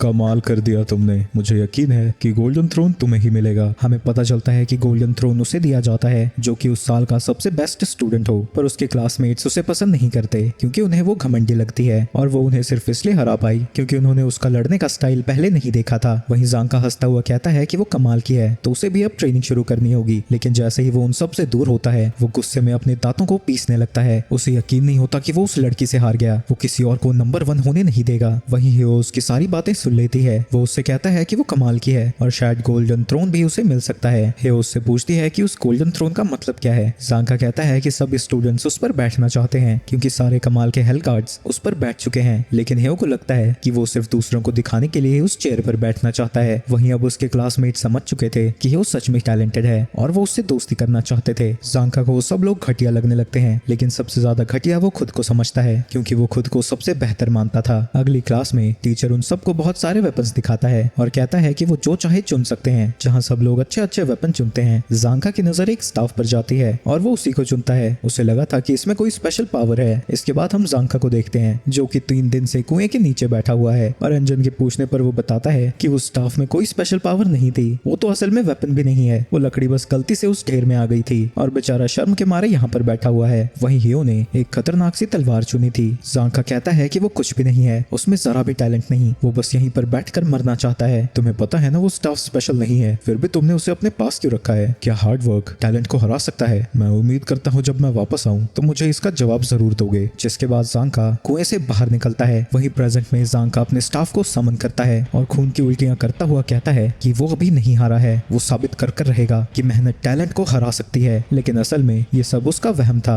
जैबर के टॉक्सिन्स उसके दिमाग पर पहुंच चुके हैं और ये सारी चीजें बस एक हेलुसिनेशन थी। वहीं जैबर खुशी के मारे नाच रहा था, लेकिन तभी उसकी हड्डियों में दर्द होने लगता है। वो दुखी था कि उसकी लड़ाई खत्म हो चुकी है, लेकिन तभी वो देखता है कि ज़ांका हंस रहा है तो जैबर भी उसके पास लेटकर हंसने लगता है। दूसरी तरफ गीता बेचारी अकेली थी और उसे समझ नहीं आता कि उसे कहाँ जाना है। तभी वो एक कॉकरोच के पीछे जाने लगती है और आगे जाने पर उसे एक अजीब सी चीज दिखती है जिसके ऊपर काफी सारे हाथ लगे हुए थे। दूसरी तरफ जैबर ज़ांका को बीस्ट को खिलाने लेकर जा रहा था और वो खुश था क्योंकि उसे लगता है कि बॉस उसे इनाम देगा, लेकिन तभी उसके पैर में एक गोली लगती है। गोली की आवाज एंजन को भी सुनाई देती है। वहीं वो रेडर बेचारा डरा हुआ था क्योंकि उसे लगता है कि बाकी सब ने अपनी लड़ाई खत्म कर दी है। बॉस ने कहा था कि मुझे सबसे पहले अपने ओपोनेंट को हराना है, पर मैंने तो फाइट शुरू भी नहीं की। फाइट शुरू करते कैसे हैं? अगर मैं लास्ट आया तो वो पता नहीं मेरे साथ क्या करेंगे। सर, बॉस ने हमें आप सबके बलि देने को कहा था, क्या आप लड़ाई को शुरू कर सकते हैं? सॉरी, मैंने आपको नाम नहीं बताया, मेरा नाम फू है। लेकिन एंजन फाइट शुरू करने से सीधा मना कर देता है। इसके बाद हम कुछ समय पहले का सीन देखते हैं जहाँ रियो नॉट से लड़ रही थी और नॉट समझ जाती है कि रियो हवा का यूज करके उसके बालों को खुद से दूर कर रही है, लेकिन वो ऐसा ज्यादा देर तक नहीं कर सकती थी। पर तभी रियो को एक आइडिया आता है और वो उससे दूर भागने लगती है और नॉट से छुप जाती है। नॉट कहती है कि वो एक असली योद्धा नहीं है क्योंकि भगौड़ों की तरह वो छुप कर लड़ती है। वहीं ये देखकर रियो समझ जाती है कि वो सही थी। उसकी स्टैटिक इलेक्ट्रिसिटी की एक टाइम लिमिट है। वो उसके ऊपर अटैक करने जाती है, लेकिन नॉट उसके अटैक को डॉज कर लेती है। नॉट कहती है कि वो इलेक्ट्रिसिटी को सिर्फ 2 मिनट के लिए मेंटेन कर सकती है, लेकिन इससे कोई फर्क नहीं पड़ता। जिसके बाद वो अपने हाथों से ही रियो से लड़ने लगती है। रियो समझ जाती है कि उसे मार्शल आर्ट्स आते हैं और पूछती है कि वो पहले क्या किया करती थी। नॉट बताती है कि वो एक वॉरियर ट्राइब से है जो कि काफी समय पहले तबाह हो गई। वो रियो के ऊपर अटैक करती है, लेकिन वो अपने वेपन का यूज करके उसे ब्लॉक कर देती है। जिसके बाद वो अपने वेपन को रखकर उससे अपने हाथों से ही लड़ने लगती है। वो नॉट के अटैक को डॉज कर रही थी। वहीं उनकी लड़ाई की वजह से आसपास की सारी चीजें टूटने लगती हैं। उन दोनों की टक्कर बराबरी की लग रही थी। रियो उसके ऊपर एक पंच लैंड करती है, लेकिन नॉट ज्यादा देर तक शॉक में नहीं रहती और उसे मुक्का मारकर नीचे गिरा देती है। वो फिर से इलेक्ट्रिसिटी से उसके ऊपर अटैक करने जाती है, लेकिन रियो उसके ऊपर अपना वेपन थ्रो कर देती है, जिससे नॉट को पीछे हटना पड़ता है। आगे वो दोनों लड़ना जारी रखते हैं और काफी देर तक लड़ने के बाद वो दोनों ही थक चुके हैं। रियो के मुंह से खून बाहर आने लगता है, जो देखकर नॉट को लगता है कि वो जीत चुकी है, लेकिन तभी रियो उसे एक पिस्टल से शूट कर देती है। नॉट को समझ नहीं आता कि उसके पास एक बंदूक क्यों है। रियो बताती है कि पहले वो कॉन्ट्रैक्ट किलर थी, पर एंजन ने उसे किसी की जान लेने से मना किया था। पर नॉट इतनी ताकतवर थी कि उसे गन का यूज करना ही पड़ा क्योंकि वो अपने वाइटल इंस्ट्रूमेंट से किसी की जान नहीं लेना चाहती। पर उसकी गन तो बस एक वेपन है जो उसे पिछले बॉस ने दिया था। रियो उससे कहती है कि वो इस बात को सीक्रेट रखे और वो उसे नहीं मारेगी, पर उसे अभी भी अपने दोस्तों की मदद करनी है और अगर उसने नहीं बताया कि वो कहाँ है तो वो उसे मार देगी। नोट कहती है कि उसे नहीं पता बाकी के लोग कहाँ पर है, लेकिन यहाँ के पाइप्स सभी एरिया से कनेक्टेड हैं। जाने से पहले रियो रूडो के बारे में सोचने लगती है। आके हम रियो को देखते हैं जो कि जैबर को शूट किए जा रही है, पर वो जानती है कि सिर्फ हाथ पैर पर गोली लगने से जैबर जैसा आदमी नहीं मरेगा। वो देखती है कि जांका के ऊपर अभी भी टॉक्सिन का असर है और उसे उठाकर वहां से ले जाने लगती है। दूसरी तरफ वो पोर्टल वाली लड़की जोडेल के पास आती है और उसे अपडेट देती है। जोडेल को लगता है कि जितना उसने सोचा था ये उससे ज्यादा मुश्किल होने वाला है, जिसके बाद वो लड़की रूडो को भी पोर्टल में खींच लेती है और वो उसी लाल रूम में पहुंचता है। वहीं कोने में गीता अभी भी छुपी हुई थी। वो एमो के जूते उस लाल सी चीज में चिपका देता है। वो कहता है कि वो जूते रूडो के ग्लव्स और उसके वाइटल इंस्ट्रूमेंट की तरह वॉचमैन सीरीज के हैं और वो अपनी वॉचमैन सीरीज बनाना चाहता है। इस सीरीज के वेपन्स बाकी के वेपन से ज्यादा पावरफुल होते हैं क्योंकि इनके ओरिजिनल ओनर का एनिमा अलग ही लेवल पर था। उसने वॉचमैन सीरीज के काफी सारे वेपन बनाने की कोशिश की लेकिन वो सक्सेसफुल नहीं रहा। लेकिन ऐसा करते वक्त उसने एक नई चीज ही बना दी और उसे पता चला कि वाइटल इंस्ट्रूमेंट्स को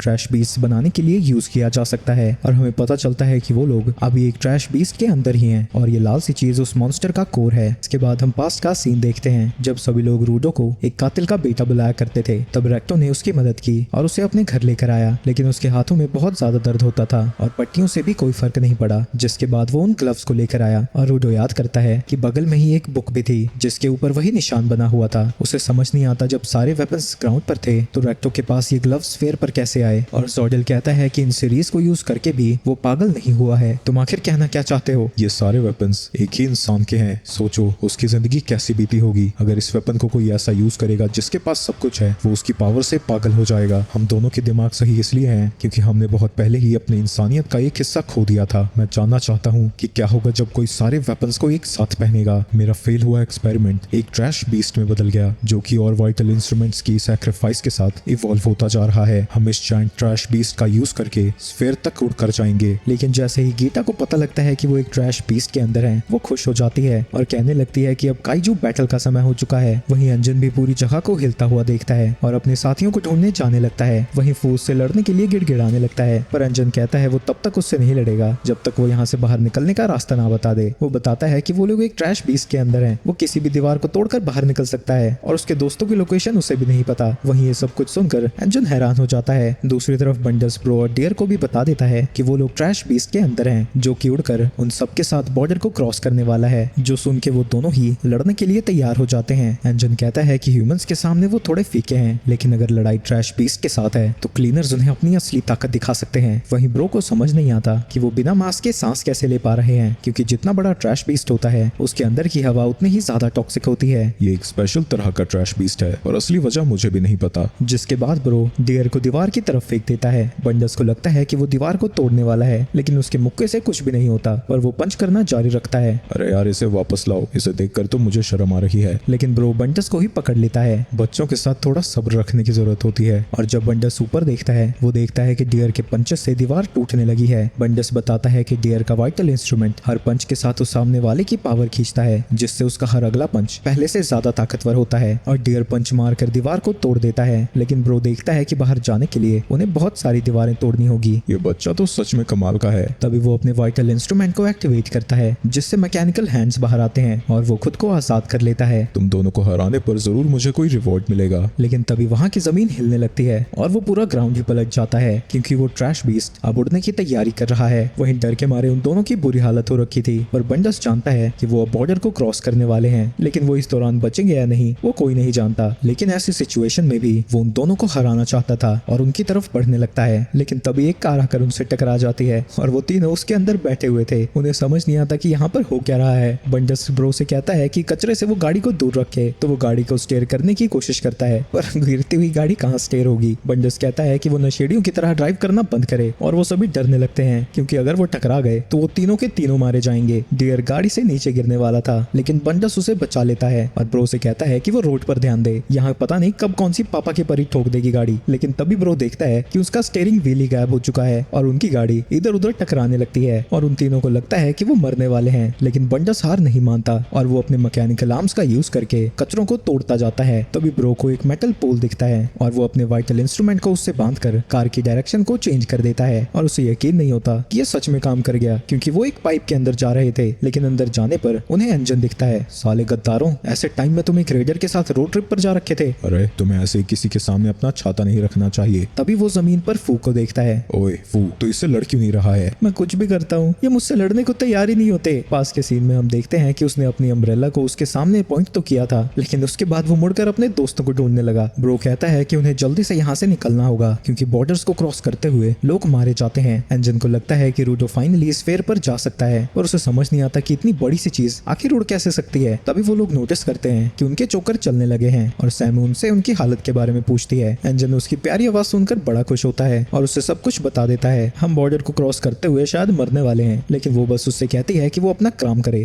और ट्रैश बीस्ट को ठिकाने लगाए। एक लीडर के नाम पर तुम धब्बा हो, अपनी टीम को तुमने किडनैप कैसे होने दिया? और अगर तुम अंडरग्राउंड नहीं थे तो तुम्हारे चोकर क्यों नहीं चल रहे थे? मुझे क्या पता यार। तभी एंजन रियलाइज करता है कि उसके बाकी के साथी अभी भी चोकर का यूज नहीं कर पा रहे, और वो कहता है कि वो उन सबको वापस लाएगा। उनके तो चोकर चल ही नहीं रहे, तुम उन्हें ढूंढोगे कैसे? मेरा नाम एंजन है, जो कि मेरे बहुत करीबी इंसान ने दिया था। इसका मतलब लोगों को जोड़ने वाला होता है। फिक्र मत करो, मैं उन सबको वापस लाऊंगा। सैमू कहती है कि उन्हें उनकी लोकेशन का भी पता लग चुका है और मदद जल्द ही उनकी लोकेशन पर पहुंचने वाली होगी, और यह इन्फॉर्मेशन कॉर्वस ने पता लगाई है। इसके बाद हम फिर से उस जोर्डल को देखते हैं, जो बताता है कि हर 6 साल बाद एक ट्रैश स्टॉर्म आता है, और अगला स्टॉर्म आज ही आने वाला है। उसने बीस्ट का पोस्चर इसलिए चेंज किया है ताकि वो उस स्टॉर्म के विंड्स पर राइड करके बॉर्डर को क्रॉस कर सके। मैं तुम्हारी बलि नहीं देना चाहता, क्योंकि तुम स्फेयर के बारे में बहुत कुछ जानते हो। इसमें तुम्हारा भी फायदा है। मैं तुम्हें स्फेयर तक लेकर जा सकता हूँ और तुम अपना बदला ले सकते हो। क्यों इन क्लीनर्स के पीछे पड़े हो? उन्होंने तुम्हें आखिर दिया ही क्या है? उनके साथ सिर्फ तुम ट्रैश बीस्ट से लड़ते ही रह जाओगे। वो सब बस तुम्हारे लिए कचरा है। अगर तुम अपने गोल तक पहुंचना चाहते हो तो पहले कचरे को बाहर फेंक दो। मैंने अपने वाइटल इंस्ट्रूमेंट का नाम 3R रखा है। ना ही इंसान फालतू होते हैं, ना ही कचरा। तुमसे मिलना भी फालतू नहीं था। मैं समझ चुका हूँ कि मेरे पास कुछ ऐसा है जो तुम्हारे पास नहीं। ऐसे लोग जो मेरी सच में फिक्र करते हैं, उन सबको मेरी मदद करने की कोई जरूरत नहीं थी, लेकिन फिर भी उन्होंने मुझे रहने के लिए घर दिया। जबकि एक स्फेराइट को रखना बहुत खतरनाक काम है, लेकिन फिर भी उन्होंने मुझे बहुत अच्छे से रखा। रक्तों के बाद सिर्फ क्लीनर्स ने ही मुझसे इतने अच्छे से बात की है। मैं ना अपना बदला भूला हूँ ना भूलूंगा, लेकिन मैं अब क्लीनर्स के साथ रहना चाहता हूँ, और उनके साथ ही मैं अपने बदले को पूरा करूंगा। जिसके बाद वो अपने हाथ को छोड़कर नीचे गिरने लगता है, लेकिन जोर्डल उसके पास आकर उसे पकड़ लेता है। रेडर्स को ज्वाइन ना करके तुमने बहुत बड़ी गलती की है। अबे जा बे, तू बस जलता है कि तेरे पास मेरी जैसी टीम नहीं है। अच्छा, तो कहाँ है तुम्हारी टीम? तुम बिल्कुल अकेले हो। लेकिन तभी वहां पर एंजन आ जाता है। तो जमुरो, स्वागत नहीं करोगे हमारा?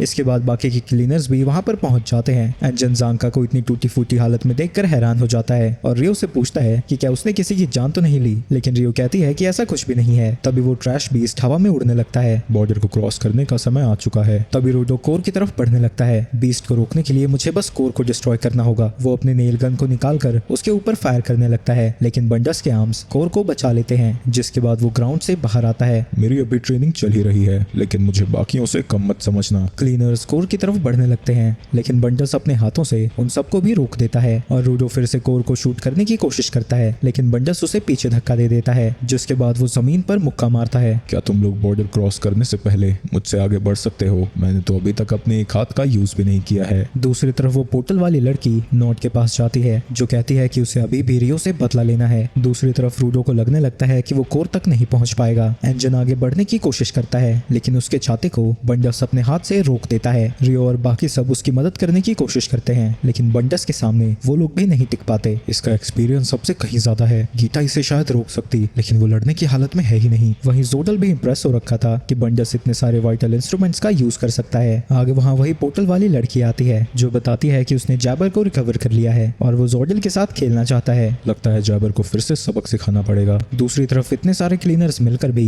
बंडस को नहीं हरा पा रहे हैं। रियो उसके एक हाथ को काटने की कोशिश करती है, लेकिन उसके सीजर्स उन हाथों के सामने कुछ भी नहीं कर पाते। रूडो छुपकर कोर की तरफ पहुंच जाता है और कोर को शूट करने वाला था, लेकिन तभी बंडस उसे पकड़कर दूर फेंक देता है। मुझे अपनी ताकत दिखाने का इतना अच्छा मौका देने के लिए तुम सबका शुक्रिया। मुझे किसी तरह बीस्ट को रोकना होगा, वरना शायद सब लोग मारे जाएंगे। मैं इन ग्लव्स का कब से ध्यान रख रहा हूँ। मैं शायद इनकी पूरी ताकत बाहर निकाल सकता हूँ। जिसके बाद उससे और भी ज्यादा ऑरा बाहर आने लगता है, जिससे उसकी रेल गन ट्रांसफॉर्म होकर और भी बड़ी हो जाती है। हाँ, तुमने अपने वेपन को कब चेंज किया? नहीं, वो अभी तक उसी नेल गन का यूज कर रहा है। रोडो एक साथ 3 कचरों का यूज कर सकता है, लेकिन अगर वो चाहे तो अपनी सारी पावर एक वेपन पर भी लगा सकता है, जिससे वो एक वेपन और भी ज्यादा पावरफुल हो जाता है। पर अगर वो ऐसा करेगा तो एक ही शॉट में उसकी सारी पावर्स खत्म हो जाएंगी। रोडो अपने वेपन को फायर कर देता है। बंडस उस कील को पकड़ने में कामयाब होता है, लेकिन वो उसे रोक नहीं पा रहा था, तो वो अपने सभी हाथों का यूज करने लगता है। लेकिन तभी रोडो एक और कील को फायर कर देता है, जिससे बंडस भी उसे रोक नहीं पाता। उसे यकीन नहीं होता कि कल के आए लड़के ने उसके हाथों को डिस्ट्रॉय कर दिया। वहीं उस कील का निशाना चूक जाता है और वो कोर पर नहीं लगती, और रोडो का वेपन भी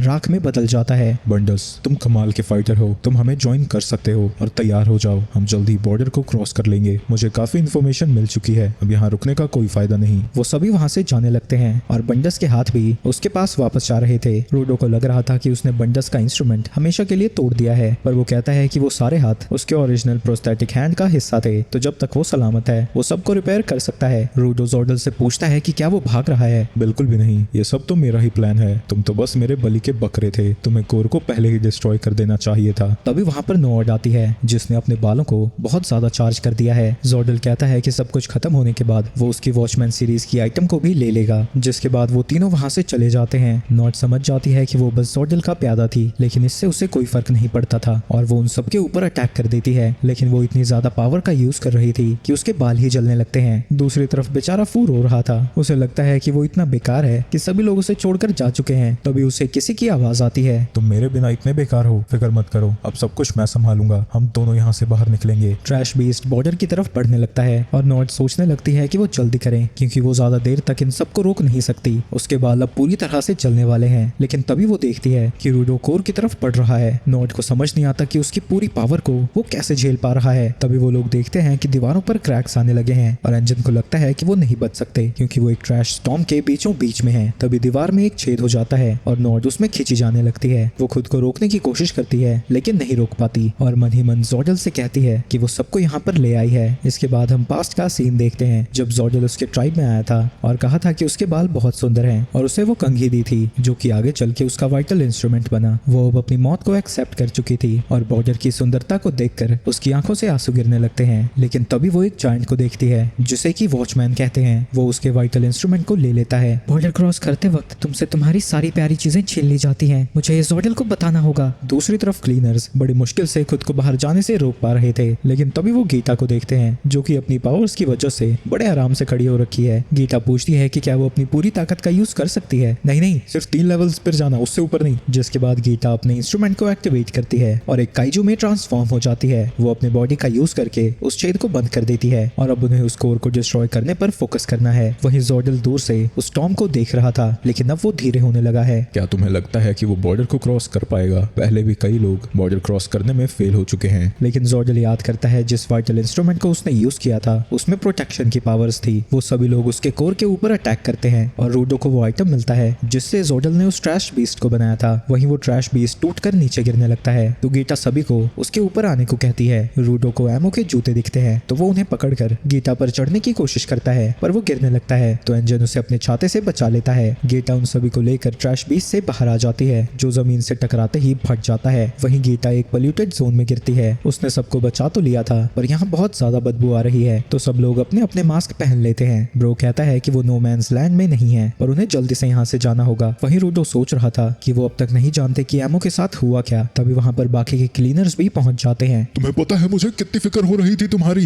एंजन सबसे पहले उन्हें जांका का इलाज करने को कहता है। वहीं ग्रेस बाकी सभी को सही सलामत देखकर खुश था। तभी रूडो बेहोश हो जाता है। आगे वो लोग बात कर रहे थे कि वो अभी भी बहुत सारी चीजें नहीं जानते हैं, तो उन्हें रेडर्स पर नजर रखनी होगी। इसके बाद हम एक कार को सीढ़ी से गुजरता हुआ देखते हैं, लेकिन एक आदमी जानबूझकर उसके सामने आ जाता है और ऐसे एक्टिंग करने लगता है जैसे उसे चोट लगी हो। लेकिन तभी वो देखता है कि उसके अंदर क्लीनर्स थे। वहीं डेलमन कहता है कि उसे ध्यान से गाड़ी चलानी चाहिए और सभी कहते हैं कि उसने गाने को कुछ ज्यादा ही तेज रखा है। वहीं रूडो को समझ नहीं आता कि उन्होंने चश्मे क्यों पहन रखे हैं। वो HQ में पहुंच जाते हैं, जहां अगस्त उनसे उनके कपड़ों के बारे में पूछता है, लेकिन वो सब उसे इग्नोर करते हुए आगे बढ़ जाते हैं। वो सभी जांका से मिलने आए थे और दरवाजा खोलने पर देखते हैं कि वो पहले से ही होश में आ चुका है। एंजन कहता है कि वो पहले ही काफी मुश्किलों से जूझ चुका है और जैबर से ये हार उसे और ताकतवर ही बनाएगी। तभी सैमू एंजन को कॉल करती है। रेमलिन जांका से माफी मांगना चाहती है क्योंकि उसने अपने स्पेल में कुछ गड़बड़ कर दी थी। और मेयर उसे बताता है कि रेमलिन ने जांका पर गलत स्पेल यूज किया था। रेमलिन कहती है कि वो उसका मजाक बनाना चाहती थी क्योंकि वो सबसे ज्यादा सीरियस था, तो उसने जांका पे प्रोटेक्शन स्पेल की जगह कुछ अजीब सा ही बना दिया। एंजन पूछता है कि वो स्पेल आखिर करता क्या है, तो वो जांका से कहती है कि वो अपने हाथों को फ्लेक्स करे। जैसे ही जांका ऐसा करता है उसके हाथ एकदम से बड़े हो जाते हैं, लेकिन थोड़ी देर बाद उनकी हवा भी निकल जाती है और रेमलिन उससे माफी मांगती है, लेकिन जांका हंसने लगता है। कोई बात नहीं, वैसे भी लड़ाई में मैं दूसरों के स्पेल्स पर निर्भर नहीं होता, मैं जैबर से अपनी कमजोरी की वजह से हारा हूँ। मेयर कहता है कि वो उसके हॉस्पिटल के बिल पे करना चाहता है, लेकिन जांका मना कर देता है। आगे सभी लोग वहाँ से चले जाते हैं, लेकिन रूडो फिर भी वहीं पर था। क्या तुम्हें मेरे लिए बुरा लग रहा है? मैं अपनी कमजोरियों के लिए किसी और के ऊपर इल्जाम नहीं लगाऊंगा, मुझे बस और ताकतवर बनना होगा। रूडो स्माइल करने लगता है क्योंकि उसे जांका बड़ा कूल लग रहा था, लेकिन उसकी स्माइल को देखकर जांका को लगने लगता है कि वो उसका मजाक उड़ा रहा है और फिर से दोनों की बहस छिड़ जाती है। एंजन जांका को गिफ्ट देता है और कहता है कि ये क्लीनर्स की तरफ से है, पर जांका खुश था क्योंकि उसे ये गिफ्ट एंजन ने दिया है। आगे एंजन कहता है कि शायद जोर्डेल उन्हें मारना नहीं चाहता था, उसका गोल कुछ और ही था, पर उन्हें रेडर्स को रोकना होगा इससे पहले कि वो और ट्रैश बीस्ट बनाए। दूसरी तरफ जोर्डेल बंडस से कहता है कि उनका एक्सपेरिमेंट सक्सेसफुल था क्योंकि क्लीनर्स बॉर्डर को क्रॉस करने के बाद वापस आए हैं, यानी वो जिंदा स्फीयर तक पहुंच सकते हैं और उसने बॉर्डर क्रॉस करने के लिए पहले से ही एक और ट्रैश बीस्ट को तैयार रखा है। वो लड़की कहती है कि वो बिल्कुल बेकार है, लेकिन नॉट कमाल की फाइटर थी, जो सुन के जोर्डेल भी कहता है कि वो बहुत अच्छी योद्धा थी। जोर्डेल बंडस को एक फिगर देता है और कहता है कि उसका प्रमोशन हो चुका है और उसे चोकर्स के बारे में और इन्फॉर्मेशन इकट्ठा करने को कहता है क्योंकि उसे लगता है कि जिस गिवर ने इन्हें बनाया है उसके पास भी वॉचमैन सीरीज के आइटम हैं। अगर तुम सारे वॉचमैन सीरीज के आइटम्स को इकट्ठा करना चाहते हो तो उन जूतों को क्लीनर्स को क्यों लेने दिया? इससे कोई फर्क नहीं पड़ता, हम जब चाहे उन्हें वापस ले सकते हैं। दूसरी तरफ रूडो रेमलिन को उदास देखता है तो वो उसे चीयर अप करने जाता है। मैं तुम्हारी फीलिंग्स को नहीं समझ सकता क्योंकि मैं एक आर्टिस्ट नहीं हूँ, पर क्या तुम मुझे आर्ट सिखाओगी ताकि मैं तुम्हें समझ सकूं? उसकी हरकतों को देखकर रेमलिन हंसने लगती है, जिसके बाद रूडो रेमलिन के साथ बैठकर ड्रॉ कर रहा था। तभी वहाँ पर कॉर्वस आता है। रूडो, क्या ड्रॉ कर रहे हो? इतना सुनते ही रेमलिन उसके पेज को कॉर्वस को पकड़ा देती है और वो देखता है कि ये रेक्टो की घटिया सी ड्राइंग थी। रेमलिन कहती है कि उनके टाउन में स्पेल कास्टर्स का एक म्यूरल है जहाँ पर सभी स्पेल कास्टर्स ने अपनी अपनी ड्राइंग बनाई है और वो भी वहाँ पर कुछ बनाना चाहती है। कॉर्वस उन सभी बच्चों से कहता है कि वो रेमलिन के साथ वहाँ घूमने जा सकते हैं, वो सब वहाँ चल कर जाएंगे और क्योंकि रूडो सबसे बड़ा है वो सबके प्रोटेक्शन की जिम्मेदारी उसे दे देता है। सेमू कहती है कि ये सब बच्चे हैं, इनके साथ किसी बड़े को भेजना चाहिए, पर कॉर्वस कहता है कि ये सब खुद को संभाल सकते हैं। इसके बाद वो सभी वहाँ से जाने लगते हैं और रूडो को लगता है कि सबकी जिम्मेदारी उसे ही उठानी होगी। वहीं एंजन और ब्रो उन सब पर छुप कर नजर रख रहे थे। ब्रो को लगता है कि कॉर्वस रूडो का यूज करके रेडर्स को पकड़ना चाहता है। तभी एंजन की नजर फू पर जाती है जो कि छुपकर रूडो को देख रहा था। दूसरी तरफ कॉर्वस कहता है कि यहाँ पर जल्द ही मेहमान आने वाले हैं। तभी वहाँ पर हेलगार्ड्स आ जाते हैं और सेमू समझ जाती है कि कॉर्वस ने रूडो को इसलिए भेजा है क्योंकि उसे अंदाजा था कि हेलगार्ड्स आने वाले होंगे। उनकी कैप्टन क्योका कॉर्वस से पूछती है कि उसने ट्रैश बीस्ट के इंसिडेंट को उनके पास आकर रिपोर्ट क्यों नहीं किया और वो यहाँ पर रूडो को अरेस्ट करने आई है। वो एक स्फेराइट है तो वो उससे सारी इन्फॉर्मेशन निकालना चाहते हैं, पर कॉर्वस कहता है कि उसने यहाँ पर एक भी क्राइम नहीं किया है तो उसे अरेस्ट करने की कोई वजह ही नहीं। दूसरी तरफ रूडो बाकी सबके साथ होल टाउन नाम की जगह पर पहुंचता है जहाँ पर सबसे बेहतर इंक मिलती है, पर रेमलिन बताती है कि यहाँ पर किडनैपर्स भी भरे हुए हैं तो उन्हें संभल कर रहना होगा। रूडो सोचता है कि वो इन सब को प्रोटेक्ट करेगा, लेकिन आइसक्रीम को देखते ही उसका ध्यान भटक जाता है और उल्टा बाकी बच्चों को उसे संभालना पड़ता है। वहीं फू अभी तक रूडो का पीछा कर रहा है क्योंकि जोर्डल उसमें इंटरेस्टेड था, पर तभी वो याद करता है कि जोर्डल ने उसे छोड़ दिया था और वो बेचारा दुखी होने लगता है क्योंकि उसे कोई चाहिए जो उसे ऑर्डर्स दे और वो डिसाइड करता है कि वो अब एंजन से अपने ऑर्डर्स लेगा। वहीं उनके पास इतने पैसे नहीं थे कि वो आइसक्रीम खरीद सकें, पर रूडो रुकने को तैयार ही नहीं था।